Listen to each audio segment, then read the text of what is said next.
Some people think kindness is weakness, that dignity doesn't pay rent, that survival means swallowing your pride and keeping your head down. Noah Reed believed all of that until the night a billionaire in a $6,000 coat walked into his diner, sat in his section, and left him a $0 tip with a note that would tear his life apart before it could rebuild it. This is the story of a man who thought he had nothing left to lose, a woman who remembered where she came from and the moment when integrity became more valuable than money.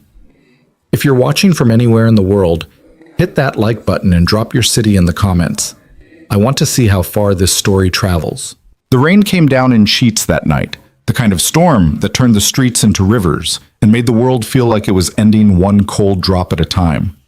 Noah Reed stood behind the counter of Rosie's diner, a coffee pot in one hand and exhaustion carved into every line of his face. The clock above the register read 10:47 p.m., 13 minutes until closing. 13 minutes until he could lock the door, clean the last table, count his tips, and drive home to relieve Mrs. Kowalski, the neighbor who watched his daughter when his shifts ran late.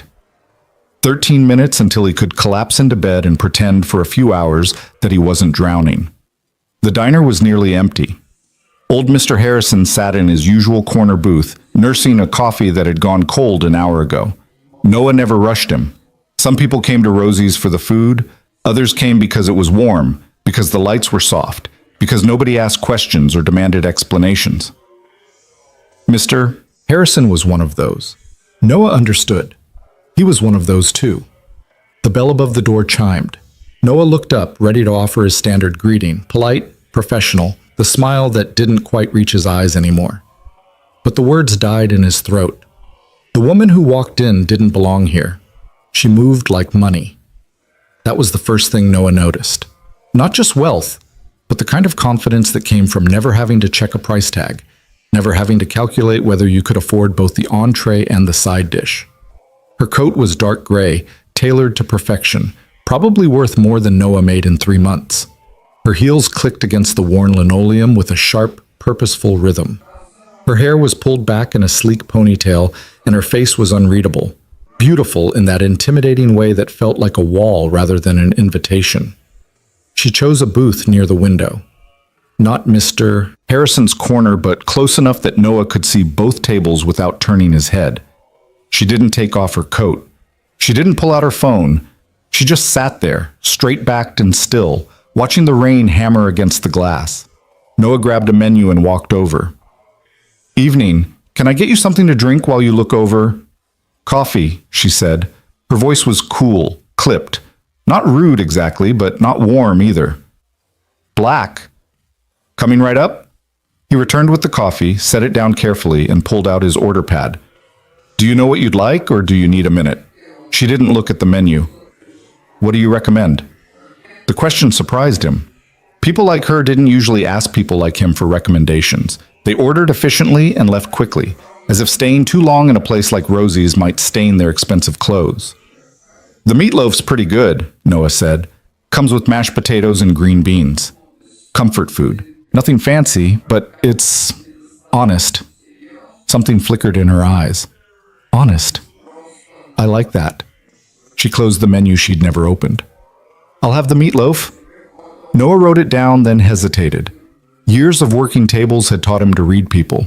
She was alone, dressed like she'd just left some corporate event, and there was something deliberate about the way she sat, like she was studying the diner itself, cataloging details, filing them away. "You passing through?" he asked, because that's what you asked strangers at 10:50 on a Thursday night. Something like that. He nodded, didn't push. Some people wanted conversation. Others wanted to be left alone. He'd learned to tell the difference. He put in her order and returned to the counter, refilling Mr. Harrison's coffee without being asked. "Who's that?" Mr. Harrison asked quietly, his watery eyes darting toward the woman's booth. "No idea. Tourist, maybe. Or lost. She doesn't look lost." Noah glanced over. Mr. Harrison was right. She looked like someone who always knew exactly where she was, even when she was somewhere she didn't belong. The kitchen timer dinged. Noah plated the meatloaf himself. Tony, the night cook, had left at 10:30 and brought it to her table. She looked up as he approached. and for just a moment he saw something softer in her expression. Gratitude, maybe? Or recognition. Here you go, careful, the plate's hot. Thank you. He turned to leave, but her voice stopped him. You have a daughter. Noah froze. Slowly he turned back. Excuse me? She gestured to his wrist. He looked down. The friendship bracelet Mila had made him last week, purple and yellow beads spelling out Dad in crooked letters, was visible beneath his sleeve. He hadn't taken it off since she'd tied it on. Yeah, he said carefully. I do. How old? 7. He didn't know why he was answering. Something about the way she asked, not nosy, not intrusive, but genuinely curious, made it seem less like prying and more like conversation. That's a good age. It is, Noah smiled, a real one this time. She's everything. The woman nodded slowly. She picked up her fork, cut into the meatloaf, took a bite. For a moment she closed her eyes, and Noah could have sworn he saw something crack in that polished exterior, a glimpse of someone younger, someone who maybe remembered eating meatloaf in diners like this one. It's good, she said quietly. Thank you. You're welcome. He left her to her meal and busied himself with closing prep. He wiped down the counter, refilled napkin dispensers, calculated the cash drawer. At 11:15, Mr. Harrison stood, left $3 on the table, his usual, which barely covered the coffee, but Noah never corrected him, and shuffled out into the rain. Noah locked the door behind him, flipped the sign to closed. When he turned back, the woman was standing. She'd finished her meal. The plate was clean, the coffee cup empty. She pulled out a black leather wallet, extracted a $50 bill, and placed it on the table. The meal cost $12. Noah approached. I'll get your change. Keep it. He stopped. $50. That was groceries. That was Mila's school supplies. That was 3 hours of panic about whether the electric bill would clear. That's too much, he said. It's what I want to leave. He looked at her then, really looked. Her eyes were dark, intelligent, unreadable. There was no pity in them, no condescension, just something. A test, maybe, an evaluation. Thank you, he said finally. Seriously, thank you. She nodded once, then walked toward the door. Noah moved to unlock it for her, but she paused with her hand on the handle. You said the meal was honest, she said. I think you are too. Before Noah could respond, she was gone, disappearing into the storm like she'd never been there at all. He stood there for a moment processing, then returned to the table to clear her dishes. That's when he saw it. Beneath the $50 bill was another piece of paper, smaller, folded. And on top of the 50, written in neat black ink on the receipt, was a zero. $0 to $1 tip. Noah's stomach dropped. He picked up the 50. It was real, he'd already checked, but the receipt told a different story. She'd crossed out the tip line and written 0. Not a mistake. Not an oversight. Deliberate. His hands shook slightly as he unfolded the note. Noah Reed, 412 Maple Street, apartment 3B. Father of Mila Reed, age 7. Widower. 3 jobs, 2 years running. Never late on rent, but always close. You showed dignity tonight. Dignity when you didn't have to. Dignity when no one was watching. Or so you thought. Tomorrow, 10 a.m., 1500 Ashford Tower, 47th floor. Come alone. Bring nothing but yourself. This is not a threat. This is an opportunity. You have 24 hours to decide if you're brave enough to take it. There was no signature. No name. Just an address and a time. Noah read it 3 times, his heart hammering against his ribs. His address. His daughter's name. Details about his life that strangers shouldn't know. The note felt like a violation and an invitation at the same time, like someone had reached into his carefully guarded world and decided it was time to rip it open. He looked at the $50 bill in his hand, then at the receipt with its cruel 0, then back at the note. Who the hell was she, and what did she want? Toekomst. Noah drove home in a daze, the note burning like a live coal in his pocket. The rain had softened to a drizzle, but the windshield wipers kept up their rhythmic squeak, and the sound felt like a metronome counting down the hours until 10 a.m. Mrs. Kowalski met him at the door of his apartment building, her floral housecoat damp from the short walk across the hall. She was 73, Polish, and the only reason Noah had survived the last 2 years without completely falling apart. "She's asleep," Mrs. Kowalski said, handing him the baby monitor. "Good girl tonight. Did her homework, brushed her teeth, only argued a little about bedtime." Noah smiled tiredly. "What was the argument?" "She wanted to wait up for you. I told her you needed her to be strong by sleeping strong. She liked that. Smart girl, Yermila. She gets it from her mom." Mrs. Kowalski's expression softened. She reached up and patted his cheek. "You're doing good, Noah. Better than you think." He wanted to believe her. "Thanks for staying late. It's never late for you, you know that." She peered at him more closely. "You look like you saw a ghost. Long night." She didn't believe him, but she didn't push. "Sleep if you can. Tomorrow's Friday. You have the lunch shift at Rosie's? Not tomorrow." He thought of the note, the address, the ultimatum. "I have something else." "Something good?" "I don't know yet." She studied him for another moment, then nodded. "Then I'll pray it is." She shuffled back across the hall, and Noah heard the soft click of her door locking. He entered his apartment, small, clean, furnished with secondhand everything, but maintained with the kind of care that came from having so little you couldn't afford to let any of it fall apart. He set his keys in the dish by the door, hung up his jacket, and walked quietly to Mila's room.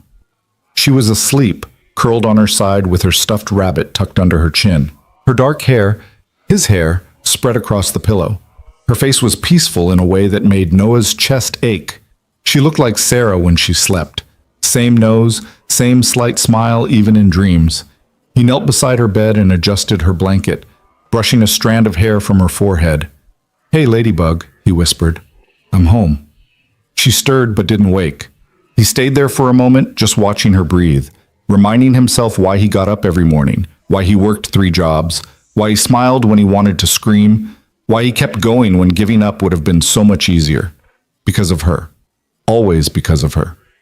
He kissed her forehead and stood, his knees creaking, 34 years old and his body already felt ancient, and retreated to the living room. He pulled the note from his pocket and read it again under the lamplight. "This is not a threat. This is an opportunity." Was it? Or was it a trap? Noah wasn't naive, so people like the woman in the diner didn't show up in people's lives like his without a reason. She'd known things about him, private things, invasive things, which meant she'd been watching. For how long? Why? The $0 tip felt like a slap. But the $50 had been generous, the note was invasive, but it promised opportunity. Everything about the encounter was contradictory, like she was testing him in ways he couldn't understand yet. "You showed dignity tonight." Had he? He'd just been himself. Polite, professional. Kind because kindness cost nothing and sometimes meant everything. That wasn't special, that was just surviving. Making it through one more shift without losing his temper or his hope or the threadbare belief that things might somehow get better. Noah looked at Mila's bedroom door. If this was real, if there was even a chance this opportunity was legitimate, could he afford to ignore it? He thought about their bank account, the number that never grew, that some months shrank, that existed in a constant state of emergency. He thought about Mila's school shoes, which were getting tight, her winter coat from last year, which barely fit now, the field trip permission slip he'd had to send back with "maybe next time" written in the parent's signature line because he couldn't afford the $15 fee. He thought about his 3 jobs, the diner, the weekend shifts at the grocery store, the early morning janitorial work at the office building downtown, 18-hour days, 4 hours of sleep, coffee instead of meals, exhaustion that lived in his bones.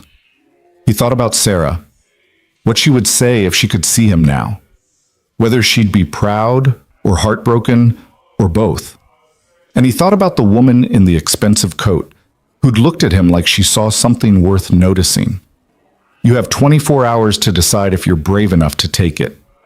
Noah folded the note and tucked it back in his pocket. He didn't sleep that night. Friday morning came too fast and too slow at the same time. Noah dropped Mila off at school. She chattered about her upcoming spelling test, about her friend Emma's birthday party next week, about the caterpillar her class was raising into a butterfly, and he listened with the part of his brain that wasn't circling endlessly around the note in his jacket pocket. "Dad?" Mila tugged his hand as they approached the school entrance. "Are you okay?" He looked down at her. 7 years old, too perceptive for her own good. "I'm great, Ladybug. Why?" "You look worried." Noah knelt so they were eye level. "I'm not worried. I'm just thinking." "About what?" "About how lucky I am to have you." She giggled and threw her arms around his neck. "You're silly." "I know." He hugged her tight, breathing in the scent of her strawberry shampoo, the warmth of her small body, the absolute certainty of her love. "Have a good day, okay? Crush that spelling test." "I will!" She released him and skipped toward the door, then turned back. "Love you, Dad." "Love you more, Ladybug." She disappeared into the building, and Noah stood there for a moment, watching the door long after she'd gone through it. Then he checked his watch. 9:15 a.m. He had 45 minutes. Ashford Tower was downtown, in the part of the city where buildings scraped the sky and people in suits moved like they owned the sidewalks. Noah had driven past it 1,000 times, but never been inside. It was glass and steel and ambition, the kind of place that made you feel small just by existing near it. He parked 3 blocks away, couldn't afford garage fees, and walked. His clothes were his best. Dark jeans without holes, a button-down shirt he'd ironed that morning, his only pair of dress shoes. He'd shaved, combed his hair. He looked presentable, but he still felt like an imposter. The lobby was all marble and echoes. A security desk stood near the elevators, staffed by a man in a crisp uniform who looked at Noah like he was trying to calculate his net worth at a glance. "Can I help you?" Not rude, but not welcoming either. "I'm here to see, Noah realized he didn't know who he was here to see. He pulled out the note. 47th floor? The guard's eyebrows rose slightly. "Name?" "Noah Reed." The guard typed something into his computer, frowned, typed again. Then his expression shifted. Surprise, maybe respect. "You're expected. Sign in here?" Noah signed. The guard handed him a visitor badge. "Elevators on the right, 47th floor. When you exit, reception will direct you." "Thanks." The elevator was glass-walled, offering a view of the city as it rose. Noah watched the ground fall away, the streets shrinking, the people becoming dots. His stomach churned. Not from the height, from the wrongness of being here, of stepping into a world he didn't belong in. The doors opened on the 47th floor. The reception area was minimalist and intimidating. White walls, black furniture, abstract art that probably cost more than Noah's car. A woman sat behind a sleek desk, her expression professionally neutral. "Noah Reed?" "Yes. Follow me." She led him down a hallway lined with frosted glass offices. Through the doors, Noah caught glimpses of people in expensive suits sitting at massive desks, talking on phones, typing on computers. Everyone looked busy. Everyone looked important. They stopped at a corner office. The door was solid wood, dark and imposing. The receptionist knocked once, then opened it. "Mr. Reed is here." "Send him in." That voice, cool, clipped, familiar. Noah stepped inside. The office was enormous. Floor-to-ceiling windows offered a panoramic view of the city. The furniture was modern, elegant, expensive. Bookshelves lined one wall. Awards and framed photos lined another. And behind a massive desk sat the woman from the diner. She stood as he entered. "Mr. Reed, thank you for coming." Noah's mouth was dry. "Who are you?" She walked around the desk, extending her hand. "Evelyn Cross, CEO of Cross Enterprises." He shook her hand automatically. Her grip was firm. "Cross Enterprises? We're a development and investment firm, real estate, infrastructure, urban revitalization. We work with cities to rebuild struggling neighborhoods, support small businesses, create opportunities in underserved communities." She gestured to one of the chairs facing her desk. "Please, sit." Noah sat. His mind was racing. CEO. This woman was a CEO. And she'd been in his diner last night, eating meatloaf and studying him like he was a puzzle to solve. Evelyn returned to her chair. She didn't sit back casually. She sat forward, elbows on the desk, hands clasped, her attention entirely focused on Noah. "I imagine you have questions," she said. "A few." His voice came out steadier than he felt. "Starting with, why the hell do you know where I live?" "Because I've been watching you." The bluntness of it stunned him. That's insane. That's necessary." She didn't flinch. "I needed to know who you are, Mr. Reed, not who you pretend to be. Not who you are when you know you're being observed, who you are when you think no one's looking." "Why?" "Because I need someone I can trust." Noah laughed, a short, bitter sound. "You don't know me." "Don't I?" Evelyn leaned back slightly. "Noah Reed, 34 years old, widower. Your wife, Sarah, died 2 years ago, cancer. You have a 7-year-old daughter, Mila. You work 3 jobs to keep your heads above water. You never miss rent, but you're one emergency away from losing everything. You live in a 1-bedroom apartment and sleep on the couch so Mila can have her own room. You buy generic brand groceries and skip meals when money's tight. You've turned down every bit of charity or help offered because you're too proud or too scared or too stubborn to accept it." Each word landed like a punch. Noah's hands tightened on the armrests. "You volunteer to help other struggling customers at the diner," Evelyn continued. "You've paid for people's meals out of your own pocket on at least 4 occasions in the last 3 months. You work extra shifts so your coworkers can take time off for their families. You speak to your daughter with patience and kindness, even when you're exhausted. And last night, when I left you a $0 tip, a deliberate insult, you didn't complain, you didn't get angry. You thanked me for the $50 and went back to work." Noah's jaw was clenched so tight it hurt. "You had no right." "You're right.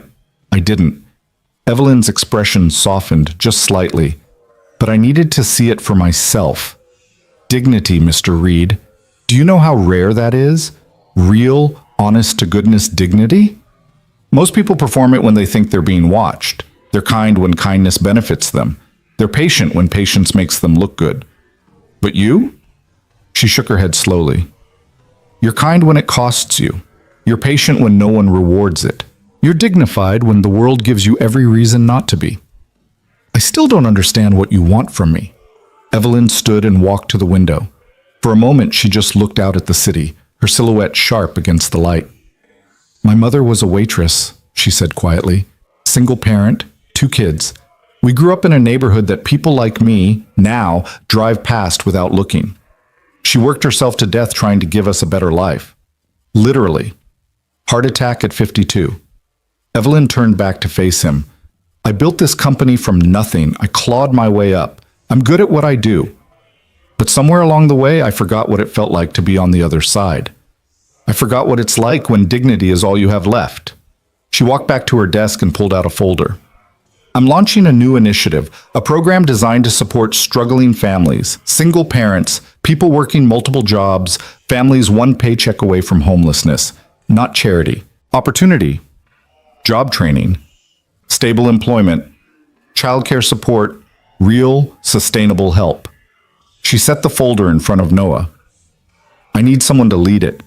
Someone who understands what it's actually like.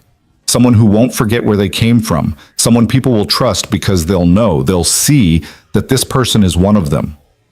Noah stared at the folder. "You want me to... what?" "I want you to run this program. Full-time position. Salary of $85,000 a year. Benefits, health insurance, childcare stipend, and the authority to make decisions without corporate red tape getting in the way." The numbers didn't make sense. 85,000. Noah currently made barely 30 across all 3 of his jobs, combined. "I don't have any qualifications," he said numbly. "You have the only qualification that matters. You've lived it. You know what people need because you've needed it. You know what help actually looks like because you know what doesn't help." Evelyn sat back down. "I can hire 100 consultants with advanced degrees and no real-world experience. Or I can hire 1 person who's been in the trenches and survived. I want the latter." Noah opened the folder. Inside were program details, salary breakdowns, benefits packages. The numbers blurred. His hands were shaking. He couldn't finish the sentence. Life-changing? Evelyn supplied. Yes, that's the point. Why me? He looked up. There are thousands of people in this city in the same situation. Why am I special? You're not special, Mr. Reed. That's what makes you perfect. She leaned forward again. You're exactly who this program is meant to serve. And if you can rebuild your life through it, if you can succeed, then it proves the model works. You're not just running the program. You're the proof of concept. Noah's mind was reeling. $85,000. Health insurance, stable hours. He could quit the grocery store, quit the janitorial job. He could sleep. He could eat real meals. He could take Mila to that birthday party without having to choose between the gift and the electric bill. He could breathe. But something in him resisted. What's the catch? Evelyn smiled, a real smile, the first he'd seen from her. Smart. There's always a catch. She pulled out another document. The program will be public, high profile. You'll be the face of it. That means media attention, interviews, your story, your life, your struggles will become part of the narrative. Some people will celebrate you, others will criticize you. There will be scrutiny, judgment, and Mila. She paused. Mila will be part of that story too. Not exploited, never exploited, but visible. Noah's chest tightened. I don't want her in the spotlight. I understand, but people need to see that this isn't just about individuals. It's about families, children, futures. Evelyn's expression was earnest. I promise you, Mr. Reed, I will protect her. No photos without your permission, no interviews. Her privacy will be sacred, but people will know she exists. They'll know you're doing this for her. Noah looked down at the folder again. $85,000. The number seemed obscene, impossible. I need to think about it, he said. Of course. Take the weekend. I need your answer by Monday morning. Evelyn stood and extended her hand again. For what it's worth, I hope you say yes. I think you could change a lot of lives, Mr. Reed, starting with your own. He shook her hand and left the office in a daze. In the elevator, he watched the city rise to meet him, the ground growing closer, reality settling back over his shoulders like a familiar weight. $85,000. A chance to stop drowning. A chance to give Mila the life Sarah had wanted for her. But also scrutiny, publicity, risk. Noah stepped out into the lobby, handed back his visitor badge, and walked into the sunlight. He didn't know what he was going to do. But for the first time in 2 years, he felt something dangerous flickering in his chest. Hope. Noah drove home with the folder on the passenger seat, its presence filling the car like a living thing. Every time he glanced at it, at red lights, at stop signs, in the rearview mirror when he should have been watching the road, his heart hammered against his ribs. $85,000. The number felt like a foreign language, like someone had written it in symbols his brain couldn't quite translate into reality. He picked Mila up from school at 3:15. She bounded out of the building with her backpack bouncing, her face lit up with the kind of joy that only 7-year-olds could manufacture from ordinary Fridays. Dad, I got 100 on my spelling test. Noah swept her up, spinning her once before setting her down. That's my girl. I knew you'd crush it. Mrs. Palmer said I spelled because perfectly, and that's a really hard word. She grabbed his hand as they walked toward the car. Can we get ice cream to celebrate? The old Noah, the Noah from yesterday, would have hesitated, would have done the mental math. Ice cream meant $5, $5 meant less for groceries meant pasta 3 nights in a row instead of 2. But today, with that folder sitting in his car like a promise or a trap or both, Noah heard himself say, absolutely, you earned it. Mila's eyes went wide. Really? Really? They went to the ice cream shop on 4th Street, the one with the hand-painted sign and the elderly owner who always gave kids extra sprinkles. Mila ordered chocolate with rainbow sprinkles and gummy bears. Noah ordered nothing because old habits died hard, but he sat across from her in the small booth and watched her eat with the kind of unself-conscious happiness that made his chest ache. Dad? She looked up at him, a smear of chocolate on her chin. You're doing the thinking face again. What's the thinking face? She scrunched up her forehead and made her eyes go distant. It was a pretty accurate impression. That one. You did it this morning too. Noah reached across and wiped the chocolate from her chin with a napkin. I'm just thinking about work stuff, Ladybug. Nothing bad. Is it good? Maybe, I don't know yet. Mom used to say that when you don't know if something's good, you should ask yourself if it feels right. Mila took another bite of ice cream. Does it feel right? Noah stared at his daughter. 7 years old, and she sounded like Sarah. Had Sarah's wisdom. Had Sarah's way of cutting through complexity with simple truth. I don't know if it feels right, he admitted, but it feels like something, and something is better than nothing.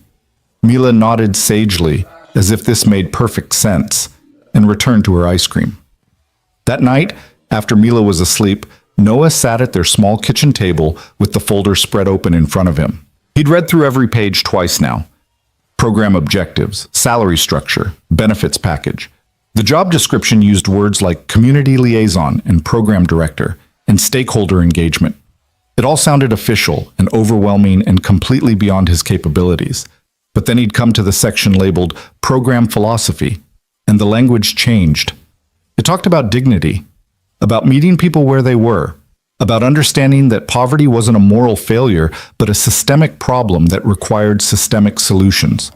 It talked about trust, how people who'd been let down by institutions didn't need another handout that came with judgment. They needed genuine support that came with respect. Noah understood every word of that section, because he'd lived every word of that section. His phone buzzed. A text from Marcus, his manager at the grocery store. Can you cover tomorrow, 6 a.m., 2 p.m.? Jimmy called out sick. Noah stared at the message. Tomorrow was Saturday. He was already scheduled for the lunch shift at Rosie's from 11 to 4. Covering for Jimmy would mean working from 6 in the morning until 4 in the afternoon with no break. 10 hours. His body ached just thinking about it. He typed back, "Yeah, I can cover." The response came immediately.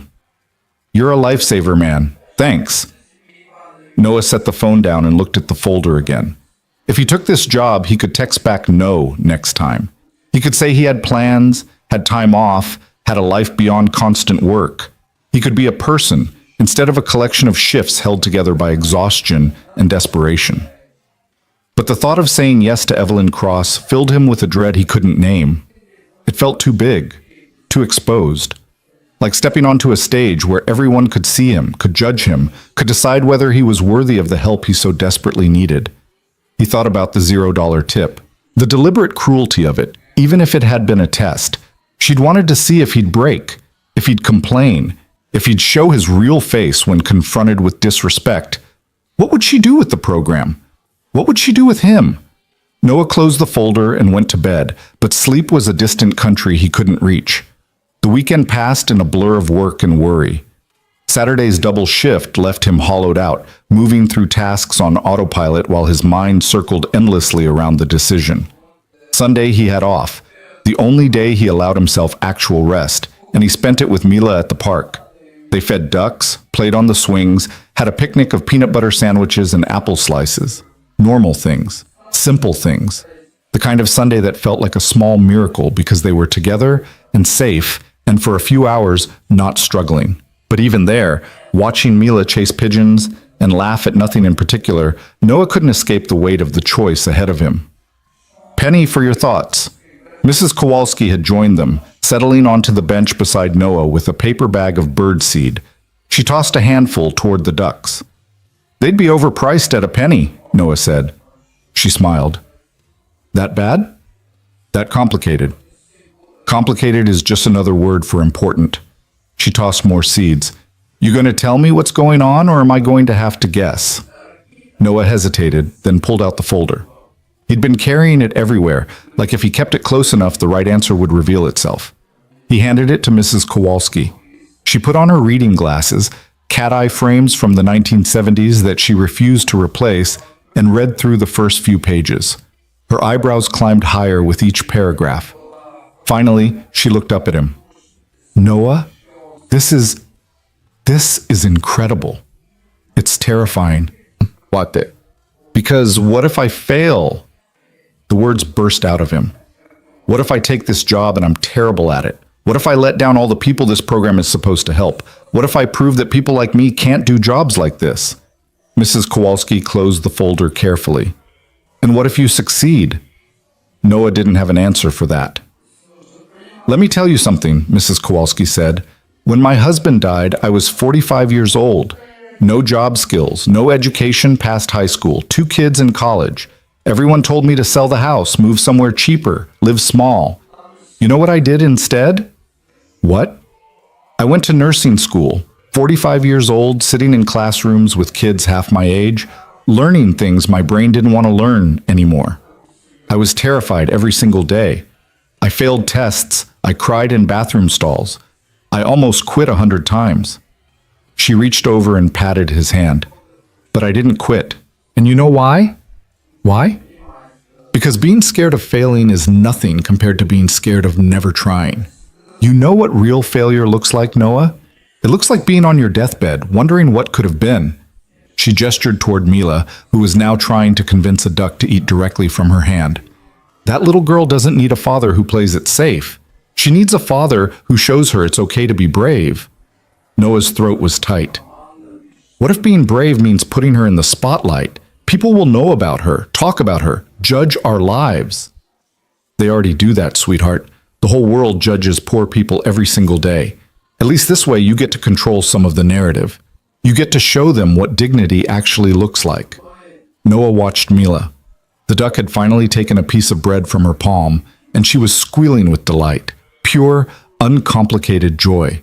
He wanted to give her a million moments like that. Wanted to build a life where joy was the norm, not the exception. I don't know if I'm strong enough, he whispered.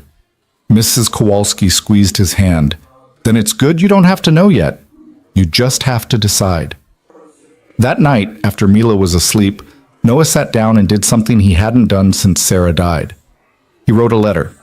Not to send, just to organize his thoughts, to see them on paper where they couldn't hide in the corners of his mind. The letter was addressed to Sarah. He told her about the woman in the diner, about the $0 tip in the note, about Evelyn Cross and her impossible offer. He told her about his fears, that he wasn't smart enough, qualified enough, strong enough, that he was terrified of failing, of being exposed, of proving every cruel assumption people made about poverty right. But then he told her about Mila, about how she'd asked if it felt right, about how she'd quoted Sarah's own wisdom back at him without even knowing it, about how she deserved better than watching her father work himself to death the way Sarah's mother had.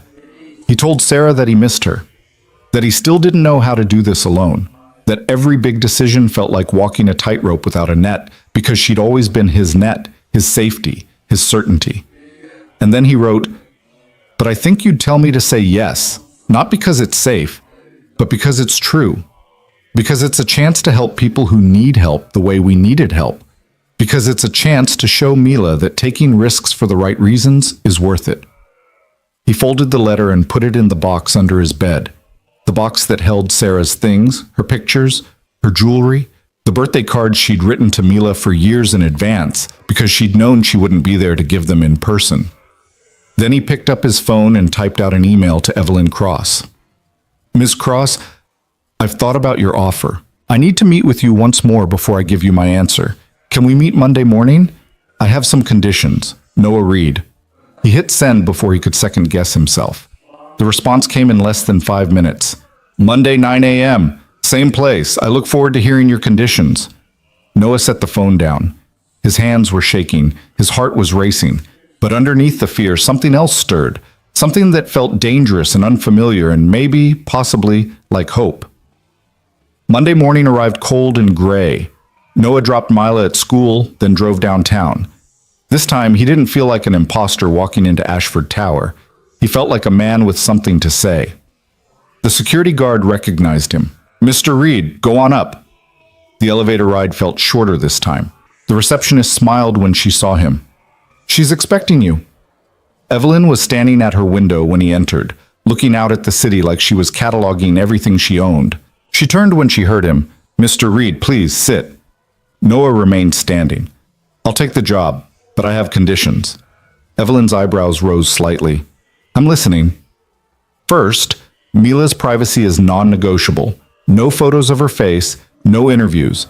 If the media wants a story about my family, they get it through me, on my terms, or not at all. Agreed. Second, I want final say on how the program operates. You hired me because I've lived this life.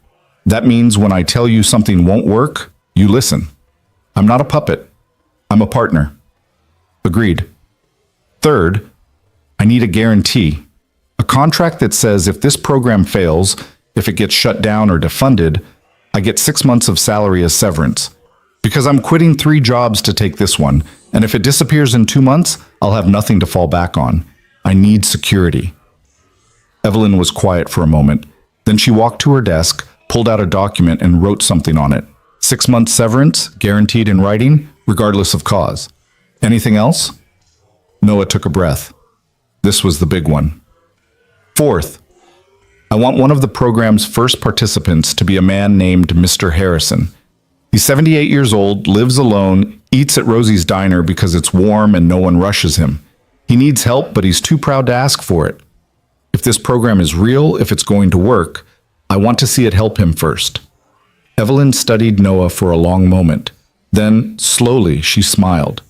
It transformed her face, made her look younger, more human. That's why I chose you.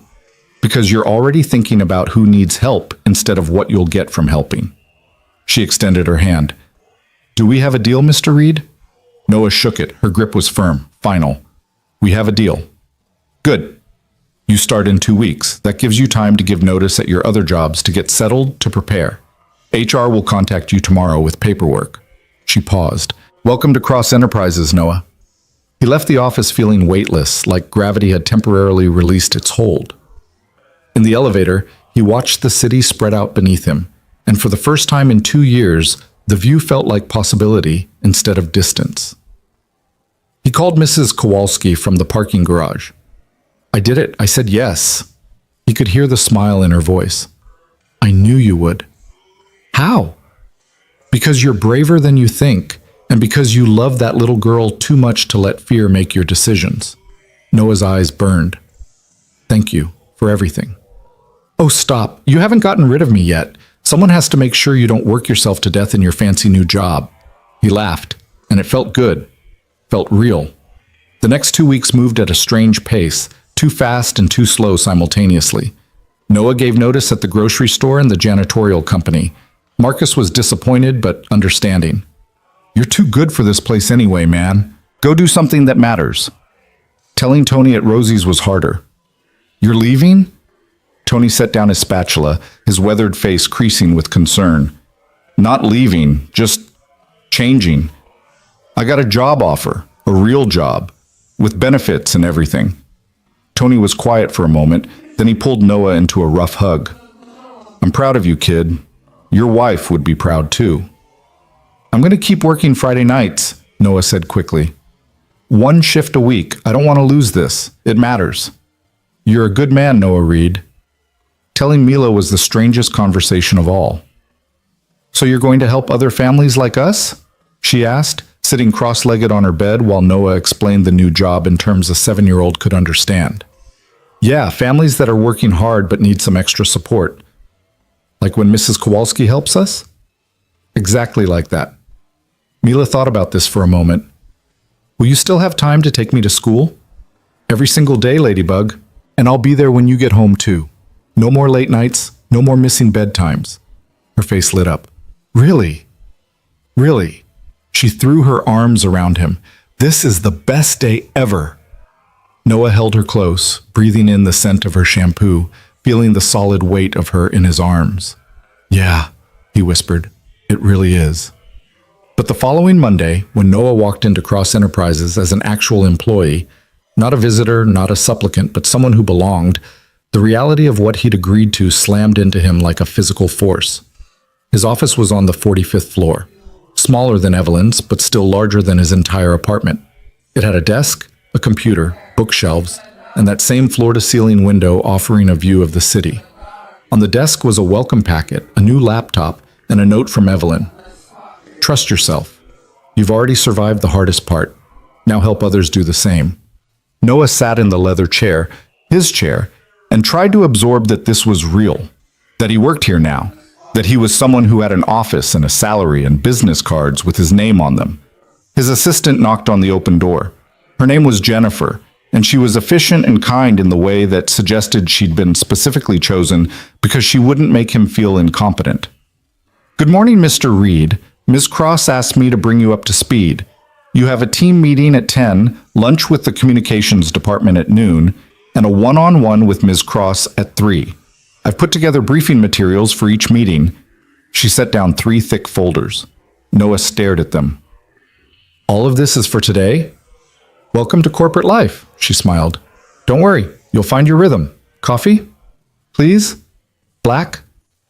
She returned with coffee in a real mug, not a paper cup, and Noah sat there holding it, looking out at the city, wondering what the hell he'd gotten himself into.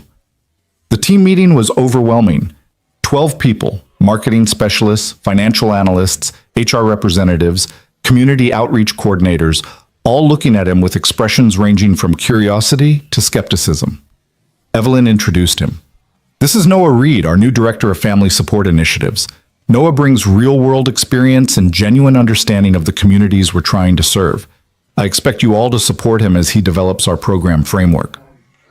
One of the analysts, a man in his 50s with silver hair and an expensive suit, raised his hand. "With all due respect, Ms. Cross, what are Mr. Reed's qualifications? His resume shows no corporate experience, no management background, no relevant degree." The room went silent. Noah's face burned, but before he could respond, Evelyn's voice cut through the tension like a blade. "His qualifications, Richard, are that he's lived the life we're trying to improve. He knows what works because he knows what doesn't work. He knows what people need because he's needed it. If you can't see the value in that, perhaps you're on the wrong team." Richard's face reddened. He didn't ask any more questions. After the meeting, Evelyn pulled Noah aside. "You're going to face that. People who think credentials matter more than experience. People who think poverty is theoretical rather than lived reality. Don't let them make you small." "He wasn't wrong," Noah said quietly. "I don't have qualifications." "You have the only qualifications that matter. But you need to believe that, Noah. Because if you don't believe you belong here, no one else will either." She left him standing in the hallway, her words echoing in his head. The communications meeting was better. They wanted to do a press release about the program launch, wanted Noah to do a brief interview with the local news. He agreed, but insisted they review all questions in advance and that Mila remain completely out of it. "What about a photo?" the communications director asked. "Just you in your office looking professional?" Noah thought about it. A photo meant visibility, meant people recognizing him, meant stepping fully into this new identity. "Okay," he said finally. "But I approve the photo before it goes out." That afternoon, he met with Evelyn in her office. She had program proposals spread across her desk. "Walk me through your vision," she said. "Not what you think I want to hear, what you actually think needs to happen." Noah took a breath and started talking. He talked about childcare, how impossible it was to work when you couldn't afford daycare and couldn't rely on family. He talked about transportation, how jobs in the suburbs were inaccessible without a car. He talked about the poverty tax, how being poor was expensive, how late fees and overdraft charges and payday loans trapped people in cycles they couldn't escape. He talked about dignity, about how every social service he'd ever encountered made him feel like a failure, like accepting help meant admitting defeat. About how what people needed wasn't just money, but respect, agency, the belief that they were capable of more. Evelyn listened without interrupting. When he finished, she nodded slowly. "Build me a proposal. Concrete programs addressing each of those issues, budget estimates, implementation timeline, success metrics. I want it on my desk in 2 weeks." 2 weeks? Noah's stomach dropped. "I've never written a proposal." "Then learn. Jennifer will help you, so will the team. But this needs to be yours, Noah. Your voice. Your vision." She leaned forward. "I didn't hire you to be my puppet. I hired you to build something real. Now build it." Noah left her office feeling like he'd been handed a mountain and told to move it with his bare hands. That night, he sat at his kitchen table, the same table where he'd read Evelyn's note just weeks ago, and opened his laptop. The blank document stared at him, cursor blinking, waiting. Mila came out of her room in her pajamas.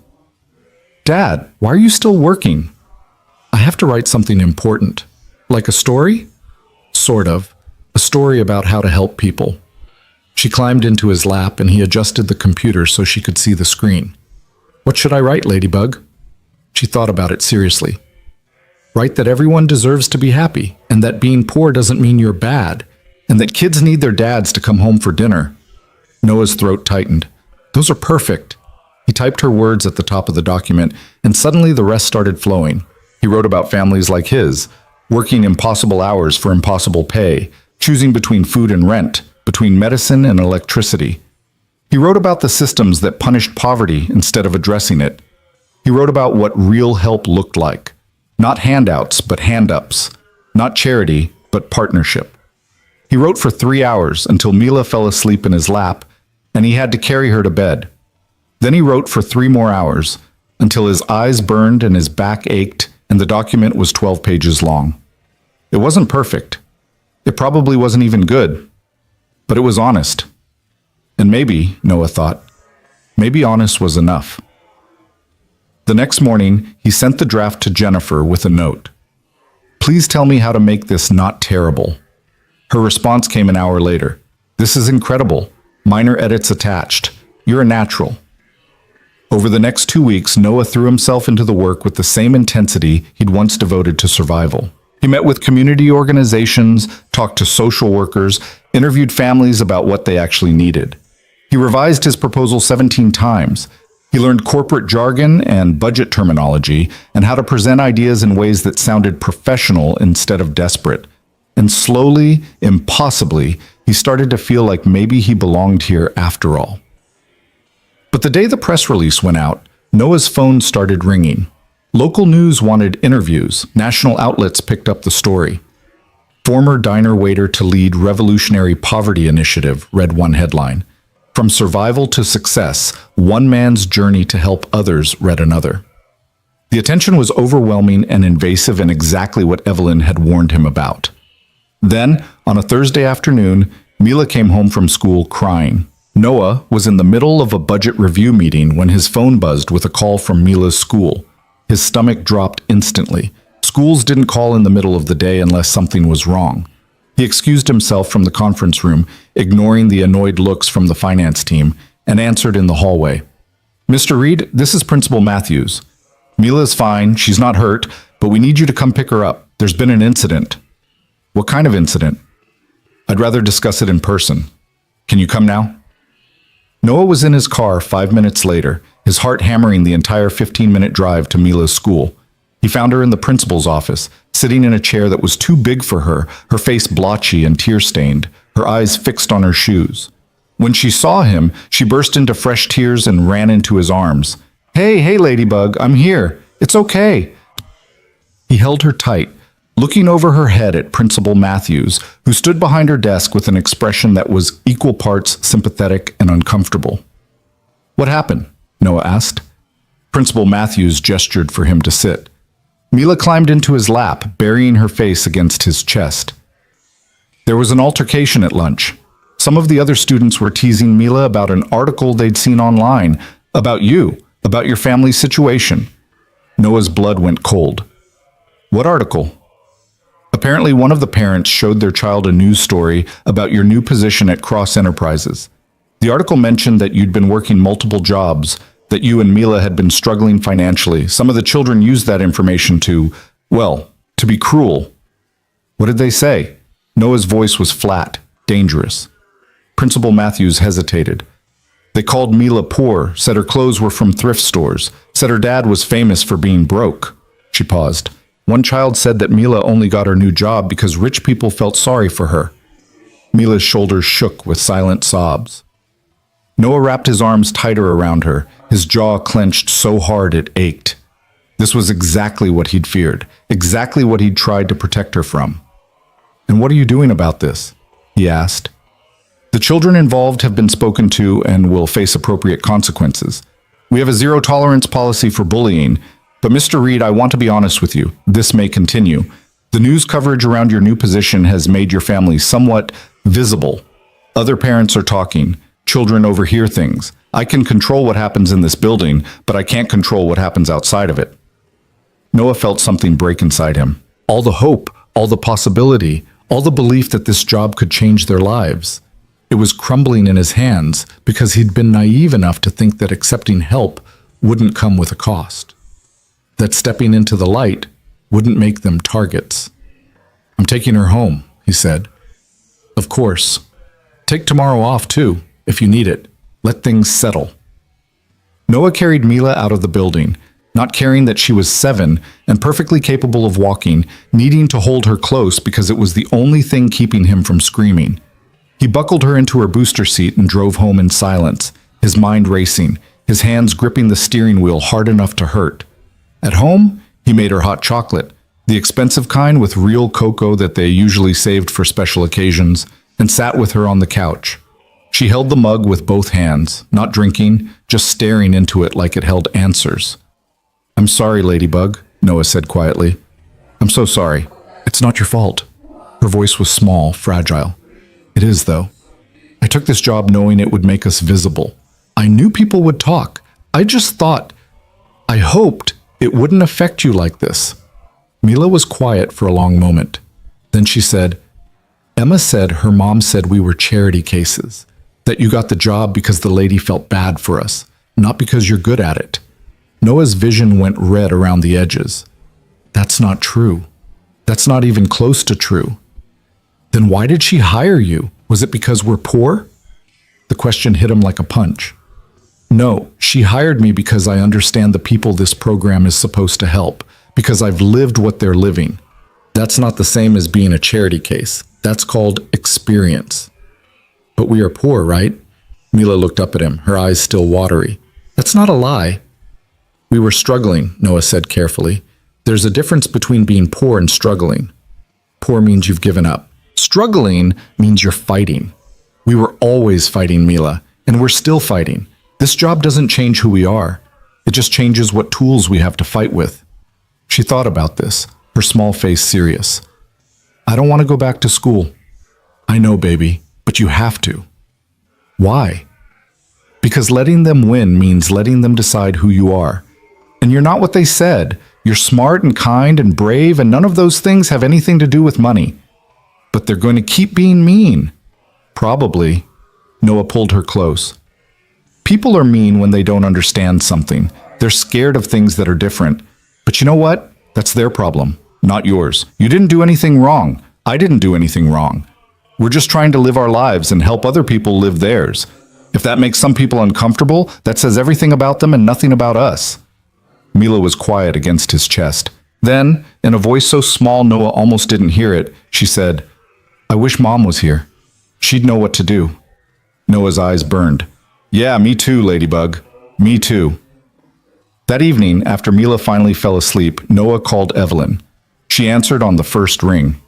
Noah? How's Mila? You heard? Principal Matthews called me. I'm listed as an emergency contact for the program participants' families. It's standard procedure, but she thought I should know what happened. I'm so sorry. Noah paced his small living room, phone pressed to his ear. This is exactly what I was afraid of. My daughter got bullied today because of a job I took to make her life better. Do you understand how messed up that is? I do. And I take full responsibility. I should have anticipated this. Should have prepared you better for the media attention. Preparing me wouldn't have changed anything. Those kids would have found out regardless. Their parents would have talked regardless. This is what happens when you put people like us in the spotlight. We become targets. Evelyn was quiet for a moment. When she spoke, her voice was softer. What do you need, Noah? I need this to stop. I need my daughter to be able to go to school without being called a charity case. He stopped, his throat tight. I need to quit. Silence stretched between them. Noah, no, I'm serious. This isn't worth it. The money, the job, the opportunity, none of it matters if my kid is being tortured because of it. I'll find something else, something quieter, something that doesn't make us visible. And then what? You go back to working 3 jobs? Back to choosing between groceries and electricity? Back to barely surviving? At least she'll be safe. She's not unsafe now. She's uncomfortable. She's dealing with cruelty. But Noah, running away doesn't protect her. It teaches her that when things get hard, you give up. Is that the lesson you want her to learn? Noah sank onto the couch, his head in his free hand. That's not fair. Life isn't fair. You know that better than anyone. But you also know that sometimes the right thing and the easy thing are completely different. You took this job because it could help thousands of families, because it could change systems, because it could prove that people like you deserve opportunities. Are you really going to walk away from all of that because some privileged kids were cruel? They hurt my daughter. I know, and that's unacceptable. But Noah, your daughter is stronger than you think. She's your daughter, after all. She comes from people who survive. Evelyn's voice was firm now, almost challenging. Don't make this decision tonight. Sleep on it. Talk to Mila. Think about what you're really protecting her from.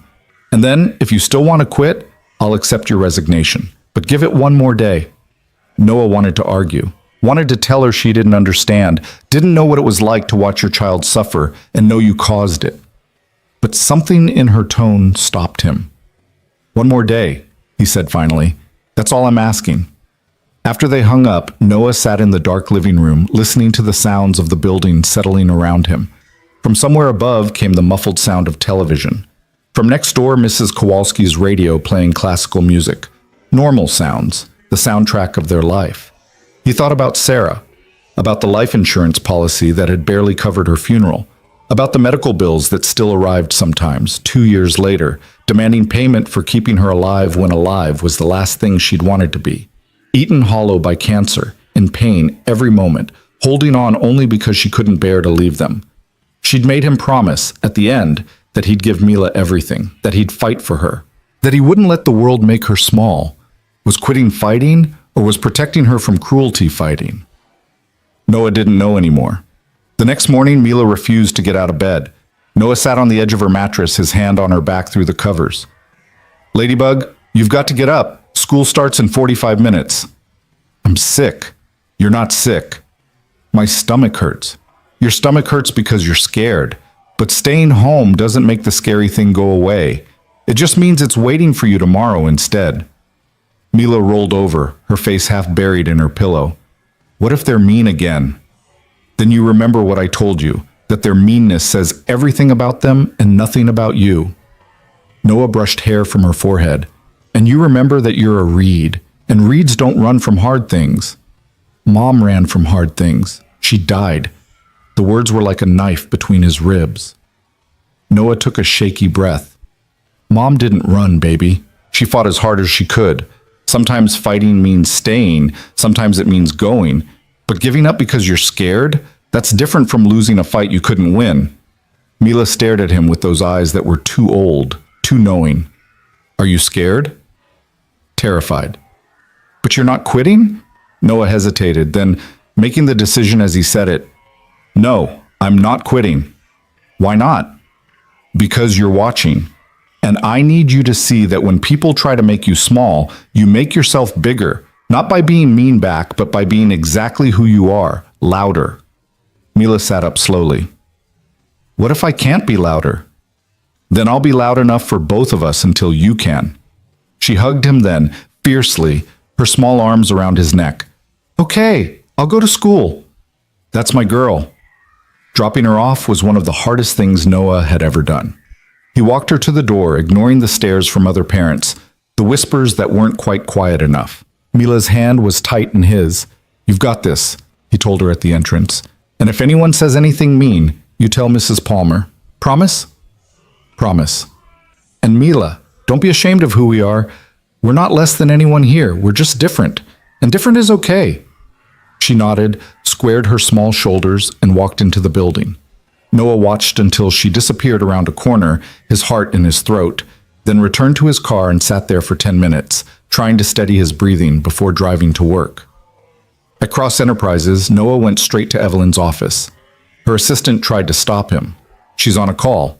But Noah walked past her and knocked once before entering. Evelyn was indeed on a call, her desk phone on speaker, but she took one look at Noah's face and said, I'll have to call you back. She hung up without waiting for a response. Noah, I'm not quitting, but we need to have a conversation about how this program is presented. Because if protecting my daughter means lying about our situation, then the whole thing is built on a false foundation and it's going to collapse eventually anyway. Evelyn stood, came around her desk, and gestured for him to sit. Talk to me. Noah sat, his hands clasped between his knees. The media coverage is painting this as a feel-good story. Poor man gets opportunity, everyone applauds. But that's not what this is about. This is about systemic failure, about how our society punishes poverty instead of addressing it, about how people like me have to work 3 jobs and still can't afford basic dignity. If we're going to do this, if I'm going to stay, then we tell the truth. All of it, not the sanitized version that makes rich people feel good about themselves. That's going to make some people uncomfortable. Good. People should be uncomfortable. They should be angry. They should demand better. Noah leaned forward. My daughter got bullied yesterday because we were poor. Not because we were lazy or stupid or morally deficient, because we didn't have enough money. And the parents of those kids think poverty is a personal failure. They think we deserve to struggle. If this program doesn't challenge that thinking, then what's the point? Evelyn was quiet for a long moment, studying him. Then she smiled, not her professional smile, but something genuine. I was hoping you'd get angry. What? You've been so careful, so polite, so worried about fitting in. But that's not why I hired you. I hired you because you've lived in a system that's designed to keep people down, and you survived it. I need that fire, Noah. I need you to be willing to make people uncomfortable, because comfortable people don't change anything. Noah stared at her. So you're saying, I'm saying stop trying to be corporate. Stop trying to be who you think I want you to be. Be angry. Be honest. Be the voice that says what everyone else is too polite to say. She sat on the edge of her desk. Do you know why I really hired you? Because I showed dignity in the diner. That's part of it. But mostly, I hired you because when I watched you interact with that struggling couple at the next table, when you quietly picked up their check and told them it was on the house, when you knew it was coming out of your paycheck, I saw someone who understood that poverty isn't theoretical. It's real. It's daily. It's choosing which bill to pay late and hoping the consequences won't be catastrophic. And I needed someone who wouldn't forget that when they stepped into this building. You saw me do that? I saw everything, Noah. I watched you for 3 weeks before I left that note. I watched you cover shifts for coworkers. I watched you split your tips with the busboy. I watched you treat every customer like they mattered, whether they tipped $5 or 50 cents. That's not corporate training. That's character. And character is the only thing you can't teach. Noah felt something shift in his chest. What do you need from me? I need you to stop being afraid of taking up space. I need you to write the proposal you're actually passionate about, not the one you think will get approved. I need you to be willing to walk into that boardroom and tell a bunch of millionaires that they're wrong about poverty. Can you do that? Noah thought about Mila walking into school with her shoulders squared, about Sarah fighting cancer with everything she had until the very end, about 2 years of survival that had carved resilience into his bones. Yeah, he said, I can do that. Good, because next week you're presenting the program to the board of directors, and they're going to hate about half of what you say. But I need you to say it anyway. Noah's stomach dropped. The board? 12 people, old money, traditional thinking. They approve the program budget, but they're skeptical about the approach. They think throwing money at the problem is sufficient. You're going to have to convince them otherwise. And if I can't? Evelyn's expression was serious. Then the program dies in committee, and we're both out of a job. No pressure. Noah left her office feeling like he'd just been thrown into the deep end of a pool he'd never learned to swim in. But underneath the panic, something else stirred. Determination, maybe. Or just the stubborn refusal to be defeated that had gotten him through the last 2 years.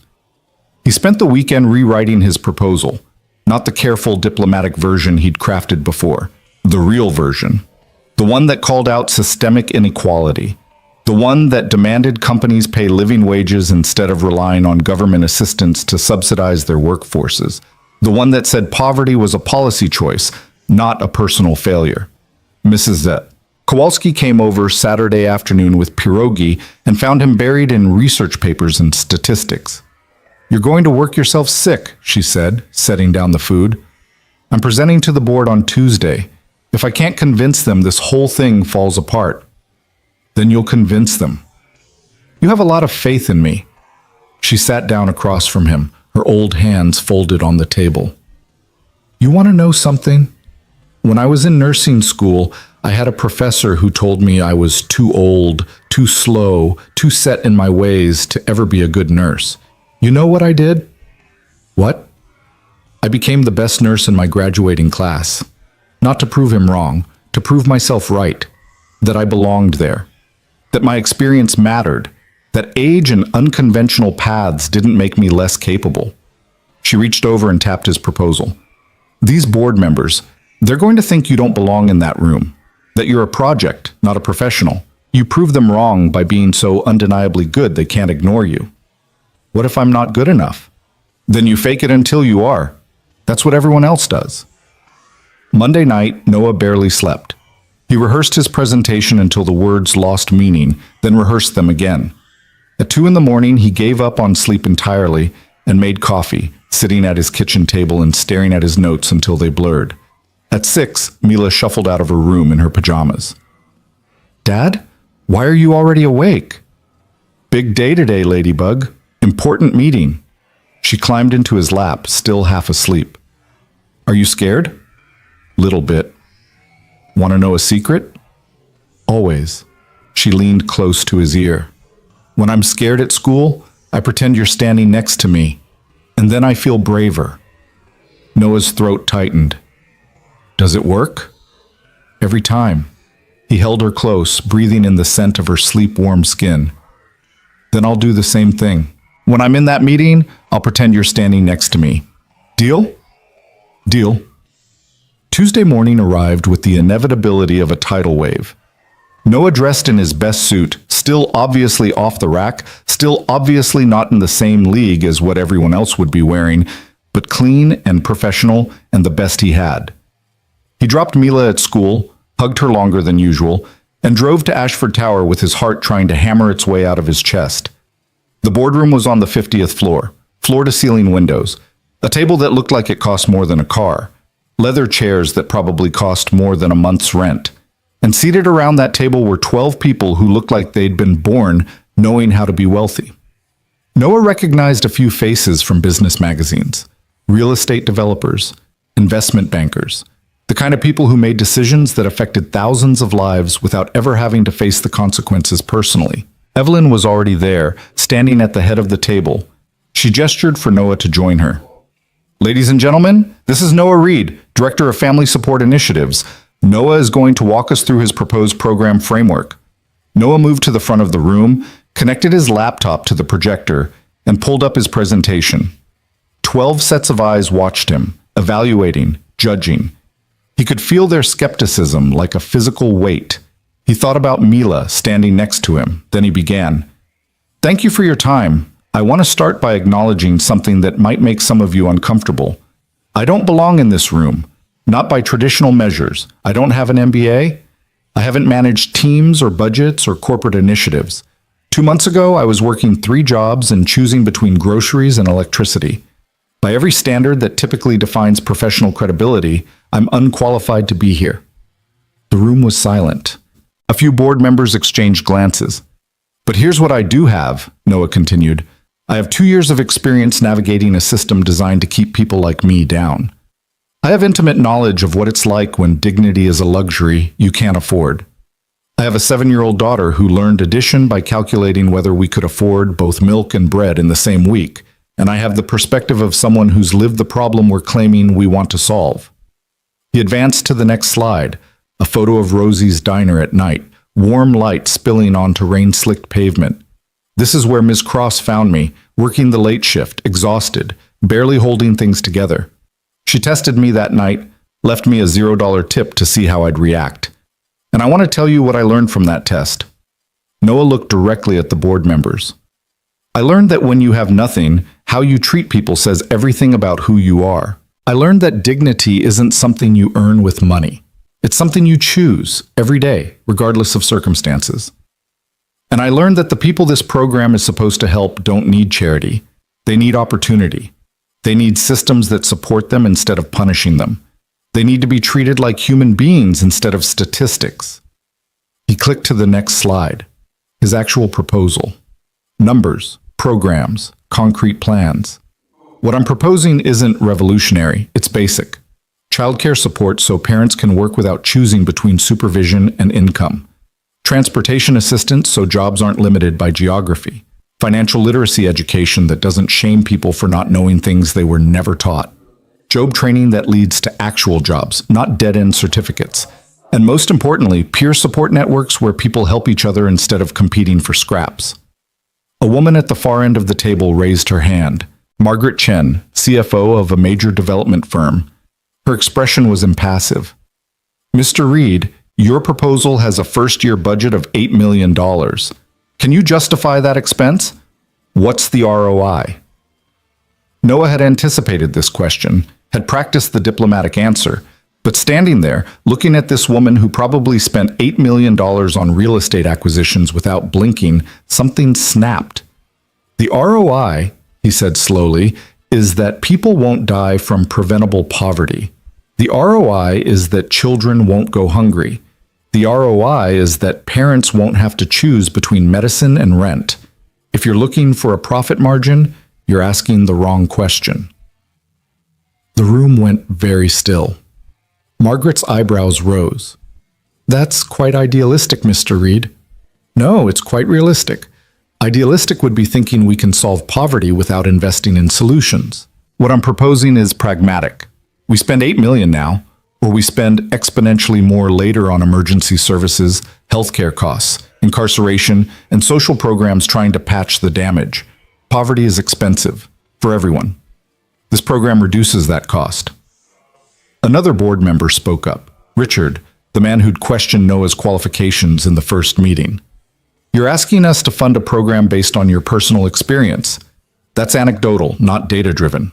Noah turned to face Richard directly, and in that moment something fundamental shifted inside him. He stopped trying to be the version of himself that would fit in this room and became, instead, exactly who he was. A man who had survived what these people only theorized about. A father who had made impossible choices they would never have to make. Someone who knew, in his bones and blood and exhausted soul, what this program needed to be. You're right, Noah said. My experience is anecdotal. So let's talk about data. He clicked to a new slide, one he'd added at 3 a.m. when he'd stopped trying to be diplomatic. 40% of Americans can't cover a $400 emergency expense. 63% live paycheck to paycheck. The poverty line is set at an income level that hasn't reflected actual cost of living in decades. We have data, mountains of it. Studies and statistics and research papers that all say the same thing. Our current approach to poverty doesn't work. What we don't have is implementation designed by people who've actually lived it. He advanced the slide. You want data? Here's data. Communities with robust family support programs see a 32% decrease in emergency room visits, a 47% increase in stable employment after 2 years, a 61% improvement in child educational outcomes. Children whose parents have access to childcare assistance are 3 times more likely to graduate high school. Adults with transportation support are twice as likely to maintain employment past the 6-month mark. Margaret leaned forward slightly. Where are these numbers from? 15 different pilot programs across the country over the last decade. I've spent the last month reading every study, every analysis, every post-mortem on why some programs succeeded and others failed. And you know what the successful ones had in common? Noah looked around the table. They were designed with input from the people they served. Not for them. With them. A man Noah didn't recognize spoke up. His nameplate read James Whitmore, VP Strategic Development. His tone was measured but skeptical. Mr. Reed, I appreciate your passion, but passion doesn't scale. How do you propose we implement this program across multiple cities while maintaining the personal touch you're describing? Noah had anticipated this too. We don't scale by replicating me. We scale by identifying and training people like me in each community. People who've lived these struggles. We pay them real salaries, not minimum wage, not entry level, but actual professional compensation, to design and run programs tailored to their specific communities. We give them authority and resources and trust them to know what their neighbors need. That's a significant investment in personnel with unconventional backgrounds, James said. Yes, it is. And that's exactly the point. Noah's voice was steady now, certain. Every social program I've ever encountered was designed by people who studied poverty like it was a subject in school. They had theories and models and best practices. What they didn't have was the understanding that poverty isn't a problem to be solved. It's a daily reality to be survived. You can't learn that from a textbook. You have to live it. An older woman at the center of the table, Helen Winters, according to her nameplate, something to do with venture capital, cleared her throat. Mr. Reed, you mentioned your daughter earlier, 7 years old, if I recall correctly. Noah's stomach tightened. That's right. And she's been affected by the publicity surrounding this program? The media coverage? She has. How so? Noah wanted to deflect, to keep Mila out of this sterile corporate room where everything was transactional and nothing was sacred. But he'd promised himself he would tell the truth, all of it, even when it hurt. She was bullied at school, he said quietly. Other children called her poor, called us charity cases, said I only got this job because Ms. Cross felt sorry for us. She came home crying and told me she didn't want to go back to school. Helen's expression didn't change, but something flickered in her eyes. That must have been difficult. It was devastating, and for about 12 hours I was ready to quit this job to protect her from further pain. Noah paused. But then I realized something. Those children learned that cruelty from somewhere, from parents who think poverty is a personal failure, from a culture that treats struggling families with contempt instead of compassion. And if I quit because of that cruelty, I'm teaching my daughter that when people try to shame you for circumstances beyond your control, you should hide. You should be small. You should accept that you don't deserve dignity. The room was absolutely silent. I can't teach her that, Noah continued. I won't, because she's watching everything I do right now. She's learning what it means to stand up for yourself even when it's hard. She's learning that your circumstances don't define your worth. And maybe, if this program works, other kids like her won't have to face that same cruelty, because we'll have changed the conversation about what poverty actually means. Helen was quiet for a moment. Then she said, My mother cleaned houses. Did you know that? The question hung in the air. Several board members looked surprised. I grew up watching her work herself to exhaustion for families who treated her like she was invisible, Helen said. She'd come home with her knees aching and her hands raw and make dinner and help me with homework and never complain. She wanted me to have opportunities she never had, wanted me to sit in rooms like this one. And I have. I've built a career, made more money than she could have imagined, but I've never forgotten what it cost her to get me here. She looked at Noah with something that might have been respect. You're asking us to invest $8 million in a program that prioritizes dignity over profit margins. That's not a comfortable ask for a board of directors, but it's the right ask, and I think we should approve it. Richard started to object. Helen, with all due respect, Richard, I've been on this board for 12 years. I've approved budgets 3 times this size for initiatives with half as much potential impact.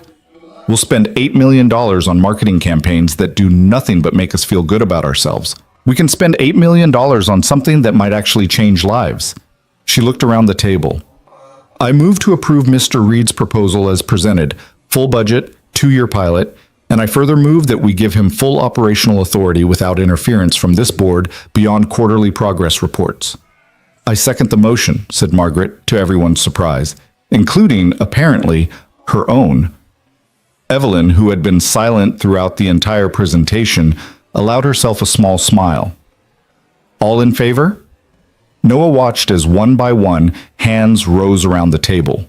Not unanimously, Richard and James both abstained, their expressions making clear they thought this was a mistake, but a clear majority. 8 votes in favor, 2 abstentions, 2 against. The motion passes, Evelyn said. Congratulations, Mr. Reed. You have your program. Noah stood there, his hands shaking slightly, barely able to process what had just happened. He'd walked into this room expecting to fail, expecting to be dismissed, expecting to prove every doubt right. Instead, He'd been honest. He'd been himself. And somehow, impossibly, it had worked. "Thank you," he managed. "I won't let you down." "See that you don't," Helen said, but her tone was almost warm. "Because if this works, Mr. Reed, it could change how this entire industry approaches social responsibility. And if it fails, you'll have set the cause back a decade. No pressure." It was exactly the kind of pressure that would have paralyzed Noah a month ago. Now, standing in this boardroom with his daughter's strength echoing in his memory, it felt like fuel. After the meeting ended and the board members filtered out, some stopping to shake his hand, others pointedly avoiding eye contact, Evelyn pulled Noah aside. "That was either the bravest thing I've ever seen or the most reckless," she said. "I'm not sure which. Does it matter?" "Not if it works." She handed him a folder. "Implementation begins immediately. Jennifer will coordinate with you on hiring. You'll need a team, at least 6 people to start. Find them, train them, show them what you just showed this board." Noah took the folder, its weight suddenly feeling enormous. "What if I can't do this?" "Then you'll fail spectacularly, and we'll both be looking for new jobs." Evelyn's expression softened. "But I don't think you're going to fail, Noah. I think you're going to succeed so thoroughly that in 5 years, every company in this city will be copying what you built. Now get to work." The next week was a controlled hurricane of activity. Noah interviewed candidates for his team and quickly realized that traditional hiring criteria were useless for what he needed. He didn't want people with flawless resumes and corporate pedigrees. He wanted people who'd been in the trenches, people who understood struggle not as theory, but as lived reality. He hired Maria, a former single mother who'd worked her way through community college while raising 3 kids. She became his operations director. He hired Dennis, who'd been homeless for 2 years before getting back on his feet through a job training program. Dennis understood the system's failures intimately. He hired Keisha, who'd grown up in foster care and knew what it meant to age out of support systems with nowhere to go. Each person he brought on board looked at him with a mixture of disbelief and hope when he offered them positions with real salaries, real benefits, real authority. Each one had been told, at some point, that their past struggles disqualified them from professional success. Noah told them the opposite. Their struggles were their greatest qualification. "We're not charity workers," he told them at their first team meeting. "We're not social workers or case managers or bureaucrats processing applications. We're guides. We're people who've walked this path and survived it, helping others do the same. And we're going to do it with respect and dignity and the absolute conviction that the people we serve are exactly as capable and worthy as anyone else. They just need systems that support them instead of punishing them." Maria raised her hand. "What if we fail? What if we can't help someone?" "Then we figure out why and we fix it," Noah said. "This program isn't about having all the answers. It's about being willing to say, 'I don't know,' and then working like hell to find out. It's about showing up consistently, listening without judgment, and refusing to give up on people even when they've given up on themselves." The program launched 6 weeks after Noah's board presentation. They started small, 20 families, all referred through community organizations. Noah insisted on meeting each family personally before they officially enrolled, not to evaluate them, not to determine if they were deserving, just to listen. The first family was a young couple, both working retail jobs with a 3-year-old son who had asthma. They couldn't afford the copays for his medications, and emergency room visits were bankrupting them.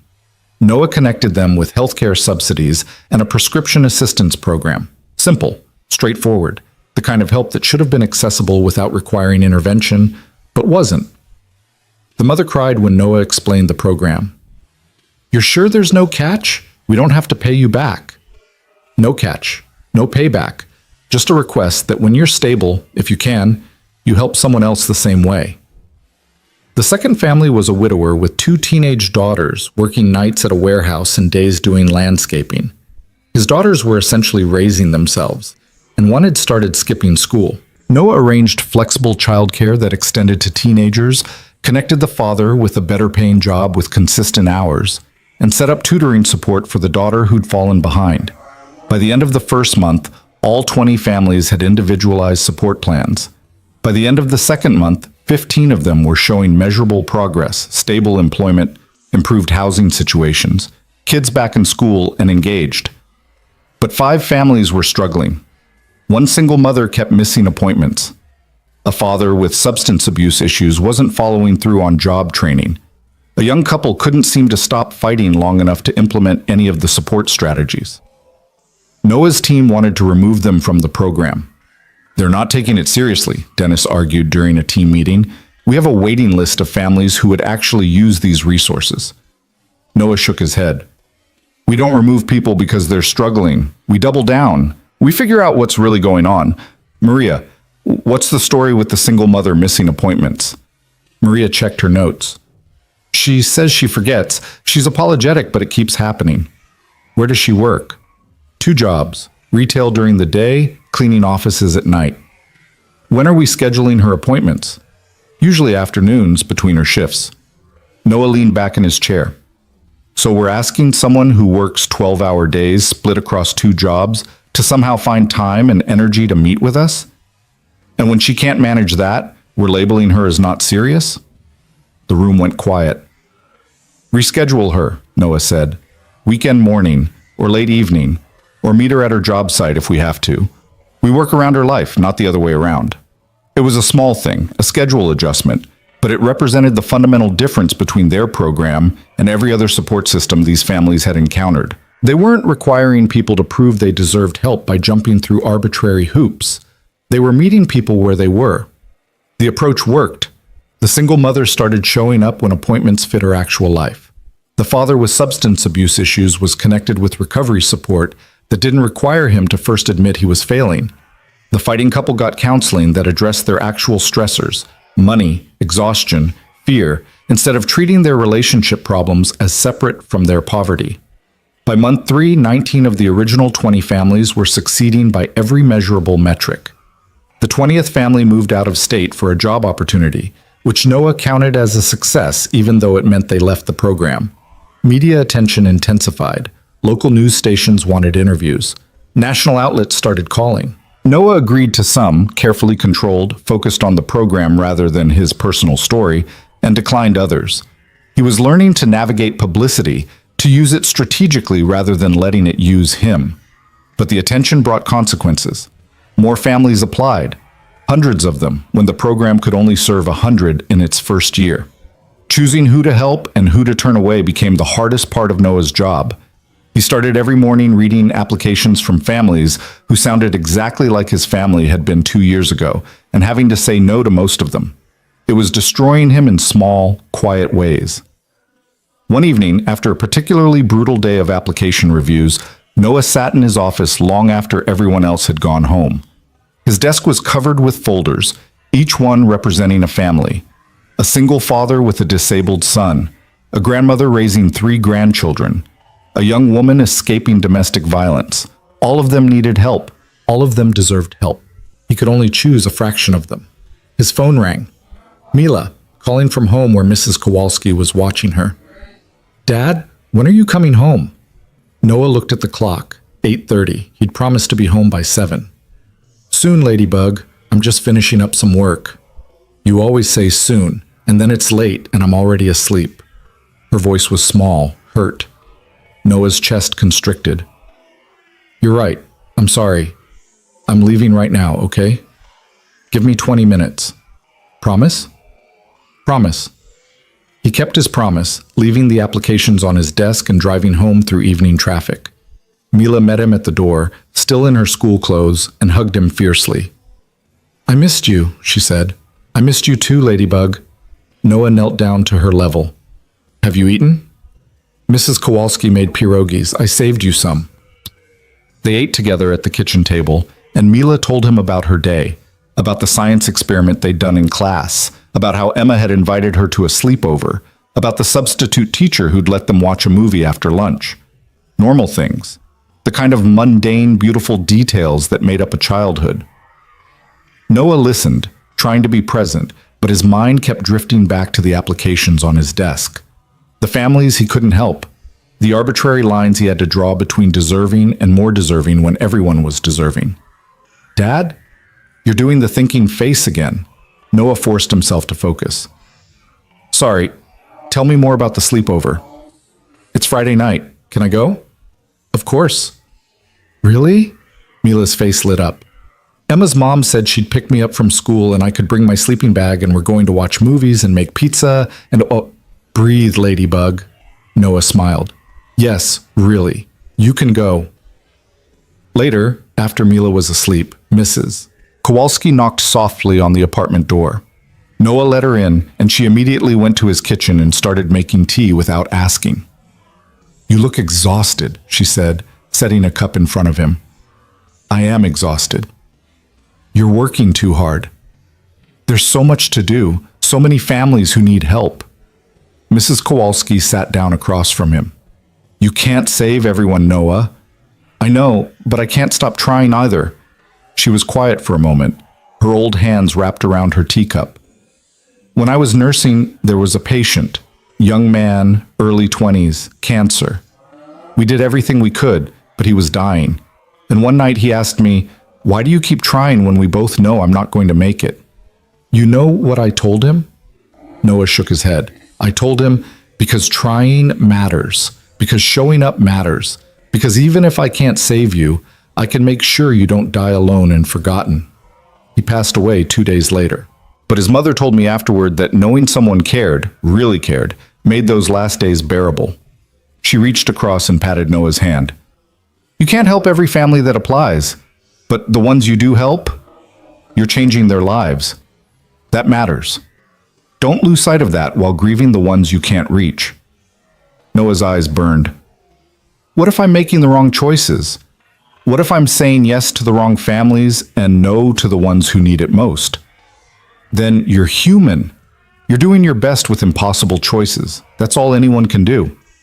The next morning, Noah was at his desk by 7, working through applications again, but this time he'd brought his team in. I can't make these decisions alone anymore, he told them. We're going to review applications together. We're going to advocate for the families we think need help most. We're going to debate and disagree, and sometimes we're going to be wrong, but we're going to decide together. It helped. Not perfectly. There were still heartbreaking rejections, still families they couldn't serve, but the weight was distributed, shared. And when they did select families for the program, Noah felt more confident that they were making the best choices possible with limited resources. 3 months into the program, Evelyn called Noah into her office. He went with the usual low-level anxiety that accompanied any summons from the CEO, but her expression when he entered was pleased. I have news, she said. The board reviewed your 3-month progress report. They're impressed. Extremely impressed. That's good? That's very good. They've approved expansion. We're doubling your budget for year 2 and adding 3 more cities to the pilot program. You'll need to hire regional directors, develop training protocols, and scale everything you've built here. Noah's mind reeled. Doubling the budget meant helping twice as many families. 3 more cities meant exponentially more impact. It also meant exponentially more pressure, more work, more impossible decisions. When? He asked. Planning starts now. Implementation begins in 6 months. Evelyn walked to her window, looking out at the city. There's something else. We're getting inquiries from other companies. They want to know how we're doing this. Some want to partner. Others want to develop their own programs based on our model. Is that good? It depends. If they do it right, if they truly commit to dignity and respect and hire people with lived experience, it's very good. If they do it as a PR stunt, slap our model onto their existing corporate charity and call it innovation, it'll be a disaster that reflects badly on all of us. She turned back to him. Which is why I want you to lead consulting on this. When companies reach out, you evaluate them. You decide if they're serious or performing. You help the serious ones implement properly. You get paid consulting fees on top of your salary. Noah laughed, short and disbelieving. 6 months ago, I was choosing between milk and bread. Now, you want me to consult Fortune 500 companies?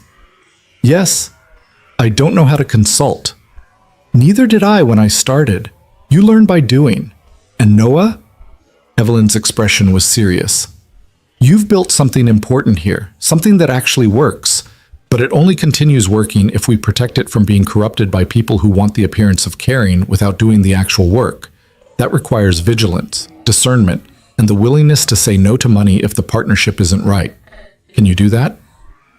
Noah thought about the families in his program, about Maria and Dennis and Keisha, about Mila, who'd learned that taking risks for the right reasons was worth it, about everything he'd built from nothing but stubborn determination and the refusal to accept that struggling people didn't deserve dignity. "Yeah," he said, "I can do that."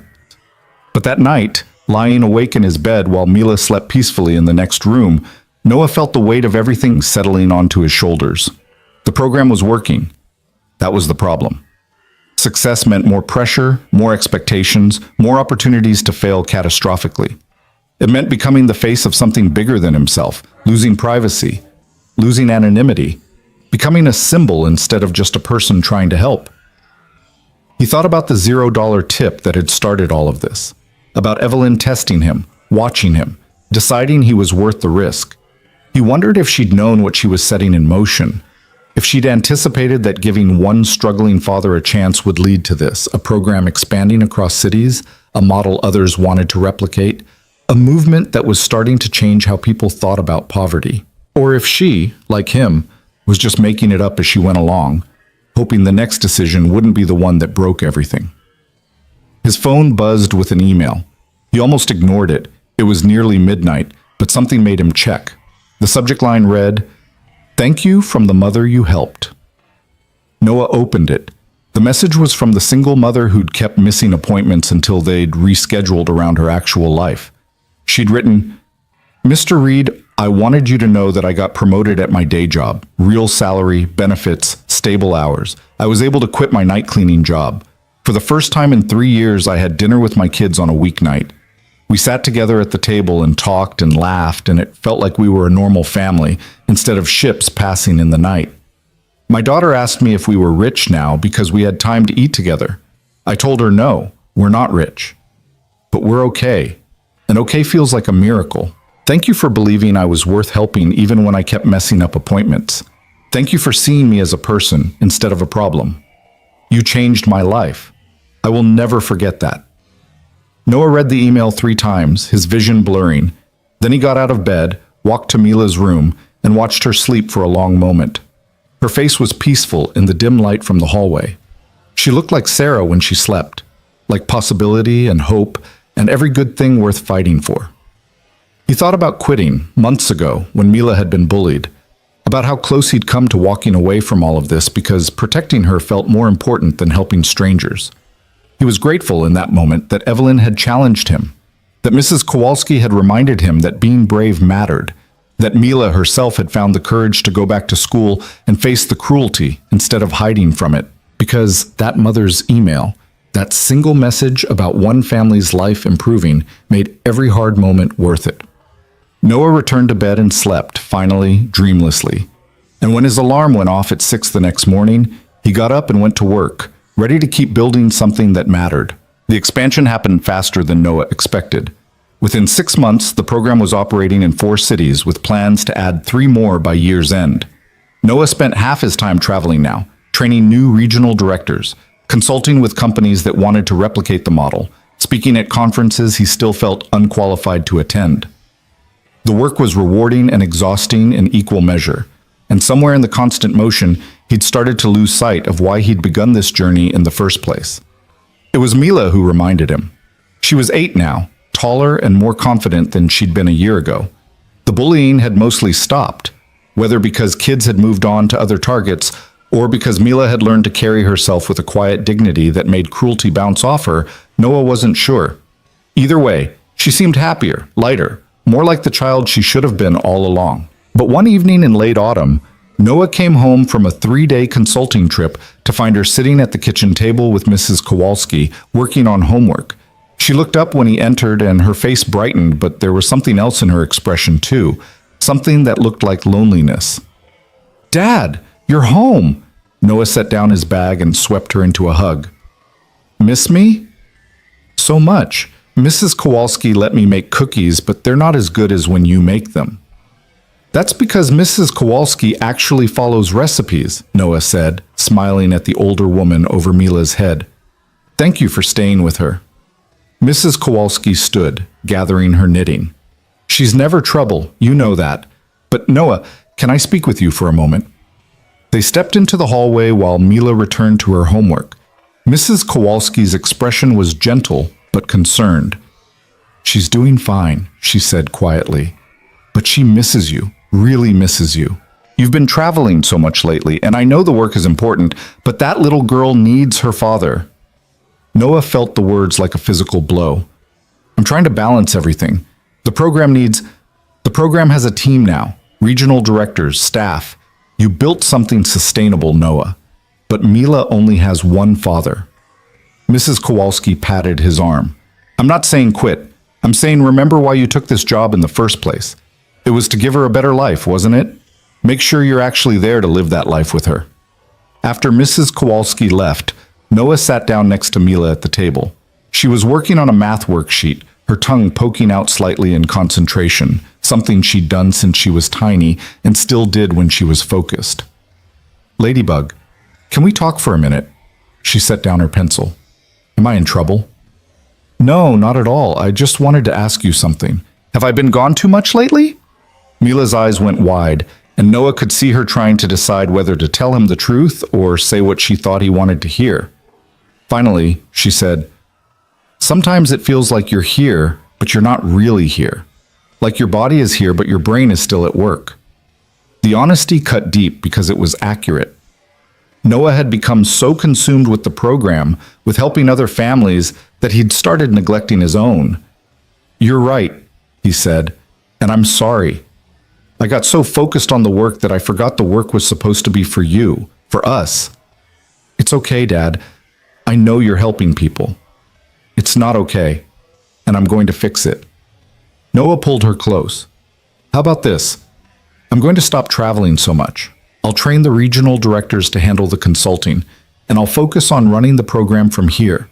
That means I'll be home for dinner every night, home to help with homework, home for weekend pancakes and movie nights, and all the normal dad stuff I've been missing." Mila looked up at him, hope and skepticism warring in her expression. "Really? You promise?" "I promise. And when I break a promise to you, you call me on it, okay? No more letting me slide because you think the work is more important. Nothing is more important than you." She hugged him fiercely, and Noah held her, breathing in the scent of her strawberry shampoo, feeling the solid weight of her in his arms, and wondering how he'd almost lost sight of this again. The next morning, Noah went into Evelyn's office and told her he needed to reduce his travel schedule. He expected resistance.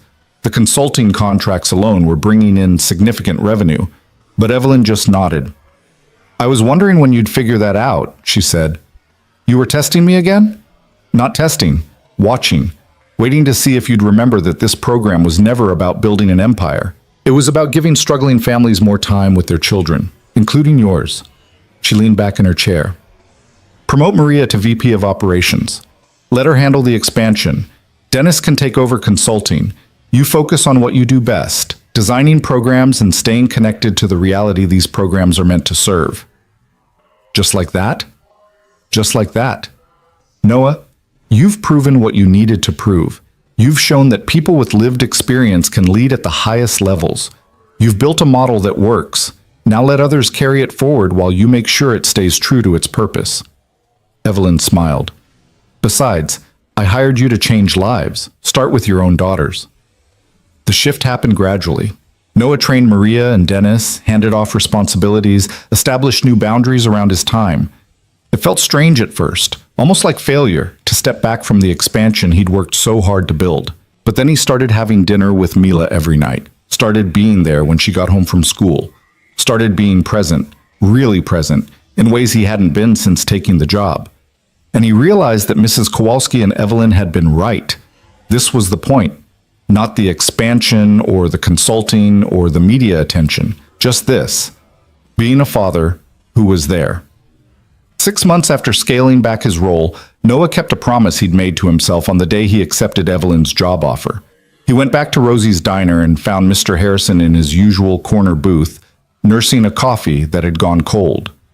Noah slid into the seat across from him. The old man looked up, surprised. Then his weathered face broke into a smile. "Noah Reed, I heard you got yourself a fancy new job." "Something like that. How have you been, Mr. Harrison?" Same as always, getting older, moving slower, still breathing, which is more than I can say for some. He gestured at Noah's suit. Look at you, all professional. I wanted to talk to you about something, Noah said. You remember that program I mentioned, the Family Support Initiative? I remember. I made you a promise when I took this job. I said if the program was real, I wanted you to be one of the first people it helped. Noah pulled out a folder, the same kind of folder Evelyn had given him over a year ago, containing possibilities and opportunities and the chance at something better. So I'm here to keep that promise. Mr. Harrison's eyes grew watery. Noah, I don't need charity. Good thing this isn't charity, it's support. There's a difference. Noah opened the folder. We can help you find better housing, get you connected with healthcare services, set up meal delivery if you want it, or transportation to grocery stores if you prefer shopping yourself. Whatever you need to make your life less about survival and more about actually living. I'm 78 years old, not much living left to do. Then let's make the time you have left better. You've spent enough years sitting in this diner because it's warm and nobody rushes you. You deserve an actual home where you're comfortable. Comfortable enough that you come to Rosie's because you want to, not because you have nowhere else to be. Mr. Harrison was quiet for a long moment, his gnarled hands wrapped around his coffee cup. Then he said, Your wife would be proud of you, son. Noah's throat tightened. You knew Sarah? She used to come in here sometimes, back before she got sick. Always ordered the pancakes, always left a $5 tip on a $6 meal. Mr. Harrison smiled at the memory. She told me once that she'd married a good man. Said you had the kind of heart that couldn't help but try to fix things, even when they were unfixable. I think she was right. She usually was, Noah whispered. So yeah, I'll accept your help. Not for me, I'm old and stubborn and probably don't deserve it, but because refusing would be insulting the work you're doing, and because Sarah would kick my behind if she knew I turned you down. Noah laughed, the sound caught somewhere between grief and joy. Thank you. They worked together over the next month to get Mr. Harrison set up with stable housing, a small apartment in a senior community, subsidized through the program. He had health care coverage, meal services, and transportation to his medical appointments. Simple things. Basic things. The kind of dignity every elderly person deserved, but so many struggled to maintain. The day Mr. Harrison moved into his new apartment, Noah helped him unpack his few belongings. There wasn't much, a lifetime condensed into 3 boxes and a suitcase. But Mr. Harrison moved through the space with something like wonder, touching the walls, testing the bed, standing at the window and looking out at the courtyard below. I haven't had my own place in 11 years, he said quietly. Been living in boarding houses and shelters and friends' couches. I'd forgotten what it felt like to have a door I could lock. A space that was mine. Well, now you remember, Noah said. And Mr. Harrison? You're going to be okay. We'll keep checking in, make sure you have everything you need. The old man turned to him, his eyes bright with unshed tears. You're a good man, Noah Reed. Your wife knew it. Your daughter knows it. Don't forget it yourself. That evening, Noah picked Mila up from Emma's house after her second sleepover. She was chattering about the movies they'd watched, the fort they'd built, the midnight snacks they'd sneaked. Normal 8-year-old things. The kind of carefree happiness that had seemed impossible 2 years ago when every moment was consumed by survival. As they drove home, Mila said, Dad, can I ask you something? Of course. Do you ever miss the diner? Working there, I mean? Noah thought about it. Sometimes. I miss the simplicity of it. Clear tasks, clear end times. No big decisions about who to help or how to allocate resources. But you don't want to go back. No, because the work I'm doing now matters more. It's harder, but it matters. Good, Mila said seriously, because I like having you home for dinner. Me too, Ladybug. But Noah did miss one aspect of the diner work, the direct, immediate impact of helping someone in front of you. The consulting and board meetings and strategic planning felt important but abstract. He missed the tangible act of serving someone a hot meal, of covering someone's check, of being present in small moments of kindness. So he made another decision, one that would have seemed insane to most corporate executives but made perfect sense to Noah Reed. He called Tony at Rosie's and asked if he could pick up one shift a week, not because he needed the money, because he needed the reminder of where he came from and why the work mattered. Tony laughed when Noah told him, "You want to work the Friday night shift? You're a director at a major corporation and you want to wait tables?" "Just one night a week. I need to stay grounded. Need to remember what all this is actually about." "You're out of your mind, Reed, but yeah, you can have Friday nights. God knows we can use the help." So every Friday evening, after a week of board meetings and budget reviews and strategic planning sessions, Noah put on an apron and worked the dinner shift at Rosie's. His coworkers thought it was bizarre at first, but they got used to it. Customers recognized him occasionally, his face had been in enough newspapers, and some asked about the program. He answered their questions, shared information about how to apply, treated every person who walked through the door with the same respect and attention he'd shown when this was his survival job rather than his choice. And it helped.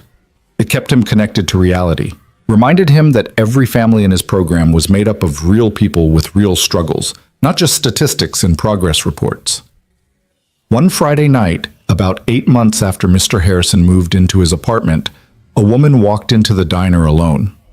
She was well-dressed, not Evelyn-level wealth, but professional, put together, and she carried herself with a careful dignity that Noah recognized, the dignity of someone who'd had to fight for everything they had and never forgot what that fight cost. She sat in his section. Noah brought her a menu and water. "Evening, can I get you something to drink while you look over the options?" She looked up at him, and there was a moment of recognition. "You're Noah Reed." "I am."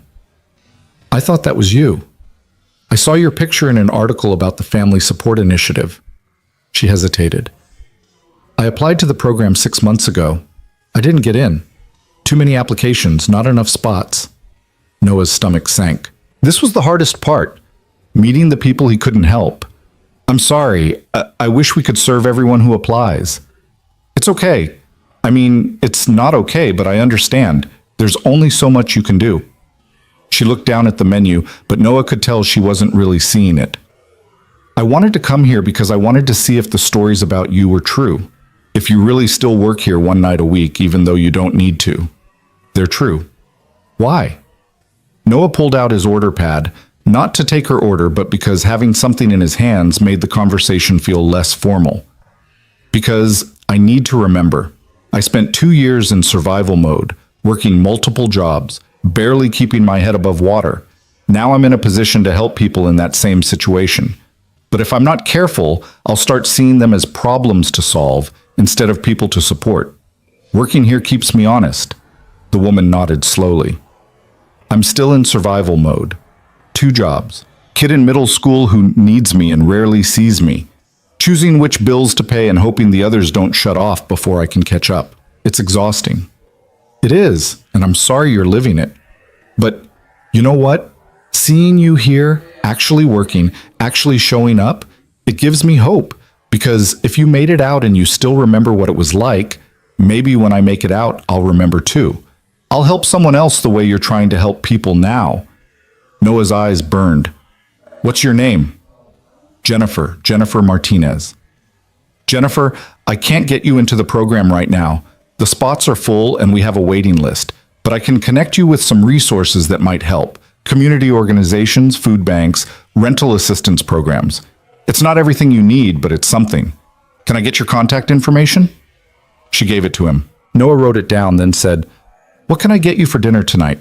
And it's on the house, so order whatever you actually want, not what you think you can afford."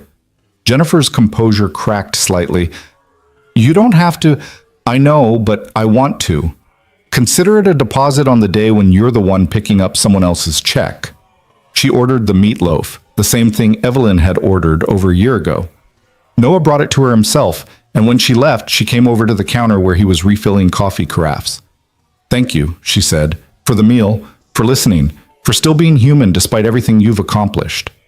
"I'm just doing what I can," Noah said. "But Jennifer, you're going to make it. I don't know how or when, but you're going to make it. And when you do, remember this feeling. Remember what it's like to need help. Then help someone else." "I will. I promise." After she left, Noah found a generous tip on her table, $15 on a meal that had cost nothing. He added it to the shared tip jar and went back to work, carrying her promise with him like a torch being passed forward. That night, driving home, Noah thought about the chain of kindness that had started with Evelyn's test. She'd seen something in him worth investing in.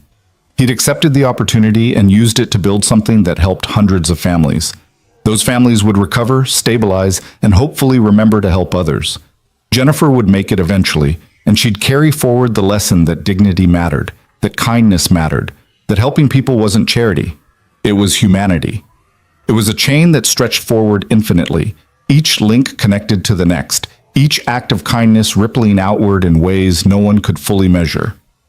3 months before the program's 2-year anniversary, the board called an emergency meeting. Noah's heart sank when he got the notification. Emergency meetings rarely meant good news. He went into the boardroom expecting the worst. Budget cuts, program cancellation, a return to the corporate charity models that looked good on paper but accomplished nothing. Instead, he found the board members smiling. Helen Winters stood as Noah entered. "Mr. Reed, thank you for coming on short notice. We have news." "Good news or bad news?" "Excellent news. The 2-year pilot data came back. Every metric exceeded projections. 87% of participating families achieved stable housing. 92% maintained consistent employment for at least 18 months. Child educational outcomes improved across the board. Healthcare utilization for emergency services decreased 43%, while preventive care increased 61%. Noah sat down slowly. "We knew the program was working, but those numbers prove this model is transformative," Helen continued, "which is why the board has voted unanimously to make the Family Support Initiative a permanent program, increase funding by 300%, and expand to 15 additional cities over the next 3 years. The room spun slightly. 300%, 15 cities. Permanent. This wasn't just success, it was validation. Proof that the approach worked, that investing in dignity and respect and lived experience produced measurable results. Richard, the board member who'd questioned Noah's qualifications in the very first meeting, stood. "Mr. Reed, I owe you an apology. I was wrong about you, wrong about this program. You've accomplished something remarkable, and I'm grateful you didn't let my skepticism stop you." Noah didn't know what to say. For a year and a half, he'd been waiting for the other shoe to drop, for someone to declare this was all a mistake, for the program to fail spectacularly and prove every doubt right. Instead, it had succeeded beyond even his own hopes. "Thank you," he managed. "But I can't take credit for all of it. I had a team. Maria, Dennis, Keisha. They made this work. And the families themselves did the real work of rebuilding their lives. I just created space for them to do it." "Which is exactly what leadership looks like," Evelyn said from her position at the head of the table. "Recognizing that your role isn't to be the hero, but to empower others to succeed. You've done that brilliantly." The expansion happened methodically over the following year. Noah trained new regional directors, refined program protocols, consulted with cities about implementation strategies. The work was intense but sustainable now. He'd learned to delegate, to trust his team, to recognize that he didn't have to carry every burden personally. And through it all, he kept working Friday nights at Rosie's. It became a kind of ritual, a way of staying grounded even as the program grew beyond anything he'd initially imagined. His coworkers stopped thinking it was strange. Customers came to expect it. Some even chose Friday nights specifically to eat at Rosie's, hoping to encounter the former waiter turned corporate director who still remembered where he came from. On the second anniversary of Noah's first day at Cross Enterprises, Evelyn invited him to her office for a private meeting. He went with the usual low-level anxiety. Evelyn only called private meetings when something significant was happening. But when he arrived, she was smiling. 2 years, she said. Happy anniversary. Has it really been 2 years? 2 years since I left you that note. 2 years since you walked into this building terrified and determined. 2 years since we started something that's now helping thousands of families across the country. She gestured to the chair across from her. Sit. I want to show you something. She pulled up a video on her computer and turned the screen so Noah could see. It was news footage from one of the expansion cities showing a ribbon-cutting ceremony for a new Family Support Initiative office. Maria was there, speaking to reporters about the program's mission. Several families were present, sharing their stories of recovery and stability. That's Minneapolis, Evelyn said. They launched 3 months ago, already serving 200 families. And Maria trained the director herself using the protocols you developed. She clicked to another video. This is Phoenix. They're hiring 10 staff members, all with lived experience of poverty. Their local government is contributing matching funds because they've seen the success rates from other cities. She showed him video after video, article after article, testimonials from families whose lives had changed. Noah watched, his throat tight, barely able to process the scale of what they'd built. Do you remember what I told you the first day? Evelyn asked. That if this worked, you wouldn't just be changing your life, you'd be changing how the entire industry approaches social responsibility? I remember. It worked, Noah. Companies across the country are adopting this model. They're hiring people with lived experience for leadership positions. They're prioritizing dignity over optics. They're investing in real solutions instead of performative charity. You started a movement. Noah shook his head. You started it. You're the one who took the risk on hiring me. I identified a possibility. You made it reality. There's a difference. Evelyn closed her laptop. I have one more thing to tell you. The board wants to promote you to VP of Social Impact. You'd oversee all of Cross Enterprises community programs, not just family support, but everything we do. Significant salary increase, more authority, more visibility. Noah's first instinct was to refuse. He liked his current role, liked the direct connection to the program he'd built, liked being close enough to the work that he could still see individual families succeeding. But then he thought about scale, about how many more families they could help if all of Cross Enterprises' resources were directed toward effective, dignified support, about how he could influence programs beyond just family support, affordable housing development, job training, healthcare access, education initiatives. If I accept, he said slowly, I want guarantees. The family support initiative stays exactly as it is. Maria continues running it with full autonomy. We don't change the model to make it more corporate or more scalable if that means sacrificing what makes it work. Agreed. And I keep working Friday nights at Rosie's. Non-negotiable. Evelyn smiled. I wouldn't dream of asking you to stop. So? Yes, I'll take the promotion. They shook hands, and Noah left her office feeling like he was floating. VP of Social Impact. The kid who'd worked 3 jobs to keep his daughter fed. The widower who'd chosen between electricity and groceries. The waiter who'd been tested with a $0 tip and somehow passed. That Friday night, Noah arrived at Rosie's for his usual shift to find the place unusually crowded. Tony was grinning behind the counter, and when Noah walked in, the entire diner erupted in applause. He froze. What? We heard about your promotion, Tony said, coming around to shake his hand. Figured we should celebrate. So everyone here tonight is family, former coworkers, regular customers, people you've helped, and they all wanted to say congratulations. Noah looked around the room. He recognized faces, coworkers from his years working here, customers he'd served, families from the program who'd driven here specifically for this. Mr. Harrison was there, beaming from his corner booth. Mrs. Kowalski sat at a table with Mila, both of them smiling. Maria, Dennis, and Keisha had come from the office. Even some of the board members had showed up. And at a table near the window sat Evelyn, looking pleased with herself. Noah's eyes burned. You organized this? Tony organized it, Evelyn said. I just made sure everyone knew to come. Congratulations, Noah. You've earned this. The evening became a celebration unlike anything Noah had experienced. People took turns sharing stories about how he'd helped them, about what the program meant to them, about the difference dignity made when you were struggling. Mr. Harrison told everyone about Sarah and the $5 tips. A mother from the program talked about having dinner with her children for the first time in years. Dennis shared how working for Noah had taught him that his past didn't define his future. Mila stood up on her chair, 9 years old now, confident and bright and everything Sarah had hoped she would become, and said, My dad is the best person I know. Not because he's important now, but because he was always kind even when things were really hard. And he taught me that being kind is more important than being rich or famous or anything else. The applause that followed was thunderous. Noah couldn't speak, could barely breathe around the emotion lodged in his chest. These people, his community, his proof that one person's decision to help could ripple outward and touch hundreds of lives, they saw him. Not as a symbol or a success story, but as exactly who he was. A man who'd survived and chosen to turn that survival into service. Late that night, after everyone had left and the diner was quiet again, Noah sat in a booth with Evelyn. They were the last ones there. Tony had gone home, trusting Noah to lock up. "You know what I think about sometimes?" Noah said. "That $0 tip.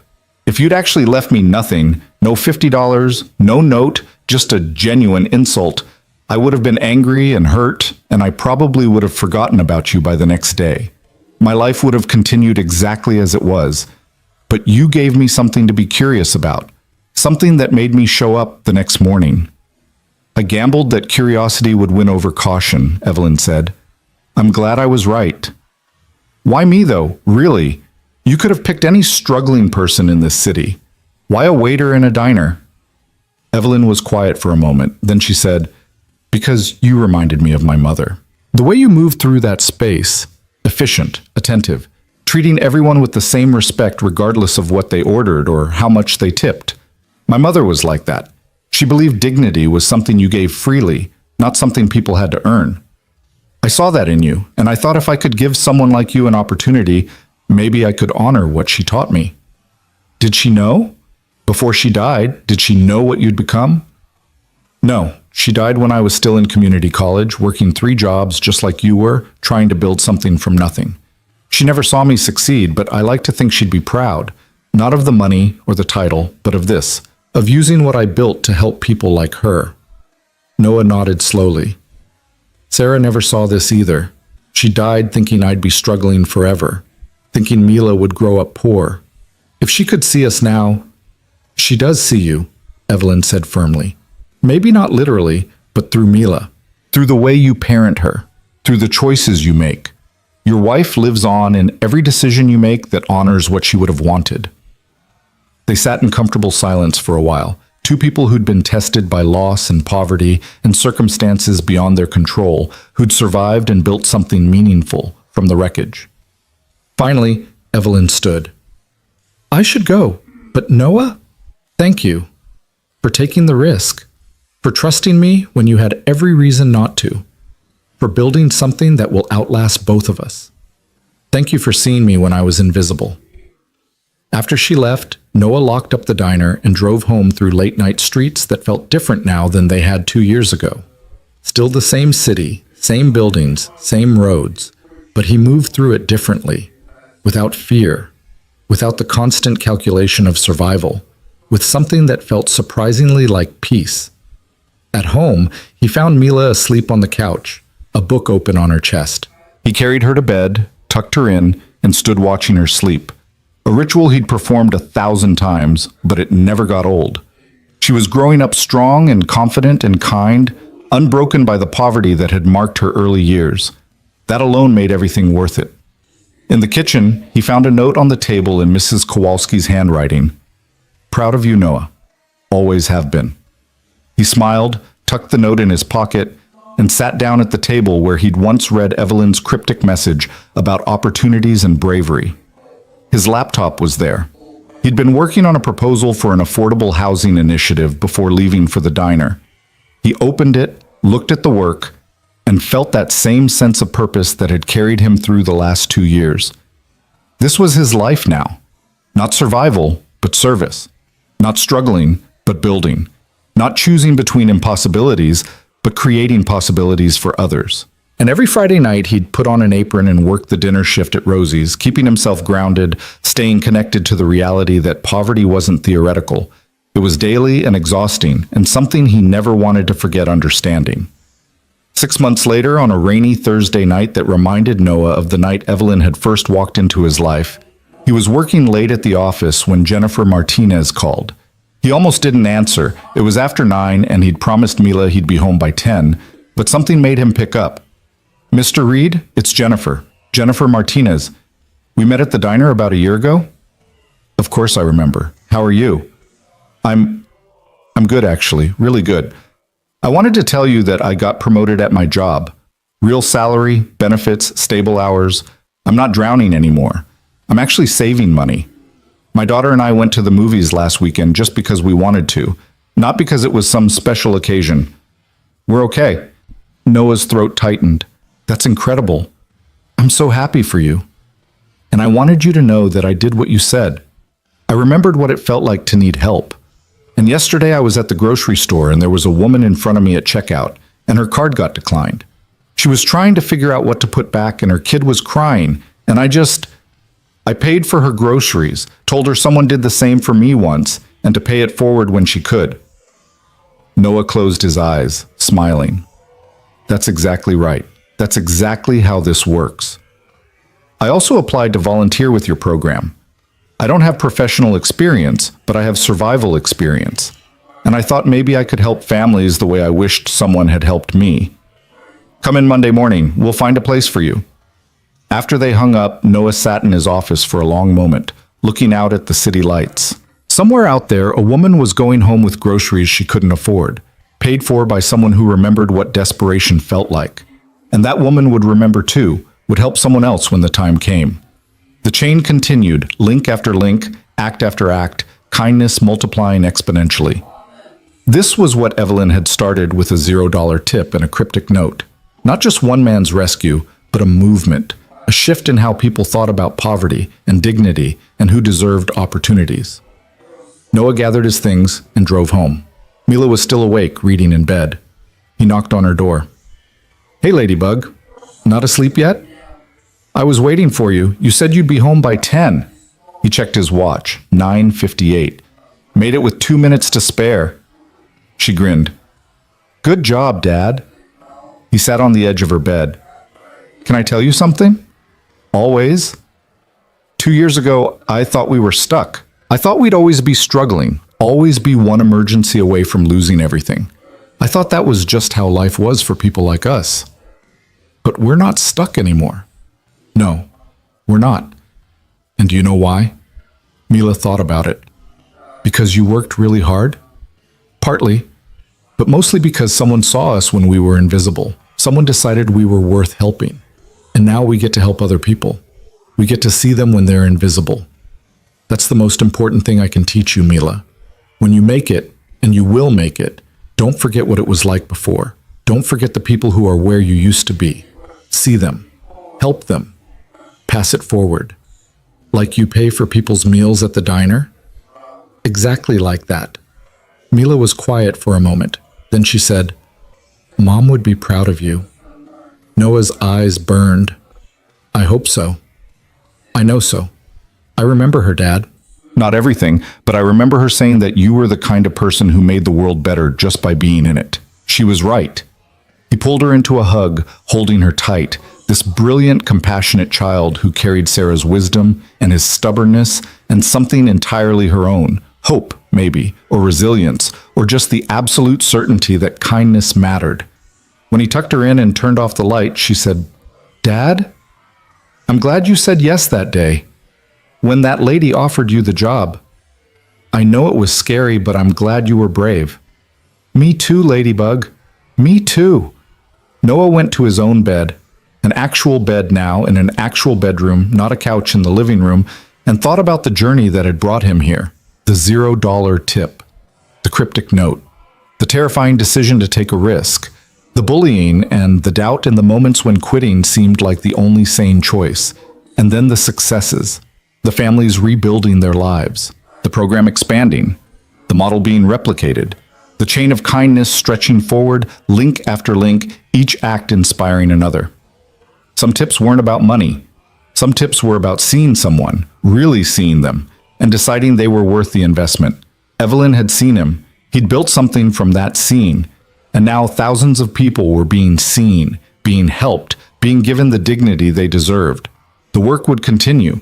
There would be more struggles, more families who needed help, more impossible choices about who to serve and who to turn away. But there would also be more victories, more Jennifers who made it to the other side and remembered to help the next person, more children who grew up knowing that circumstances didn't define worth, more communities that learned to support their struggling members instead of judging them. Noah fell asleep thinking about Friday night, about putting on his apron and working the dinner shift at Rosie's, about the quiet satisfaction of serving someone a hot meal and treating them with dignity regardless of what they could afford to tip. Because some tips changed lives. And some lives, once changed, kept changing others. One quiet act at a time. Building a world where dignity wasn't a luxury but a guarantee. Where helping someone wasn't charity but humanity. Where no one had to choose between electricity and groceries because communities had decided that struggling people deserved better. That was the real return on investment. Not profit margins or success metrics, but human beings thriving. That was worth more than any dollar amount, worth more than any title or recognition, worth every risk he'd taken and every fear he'd faced, worth everything.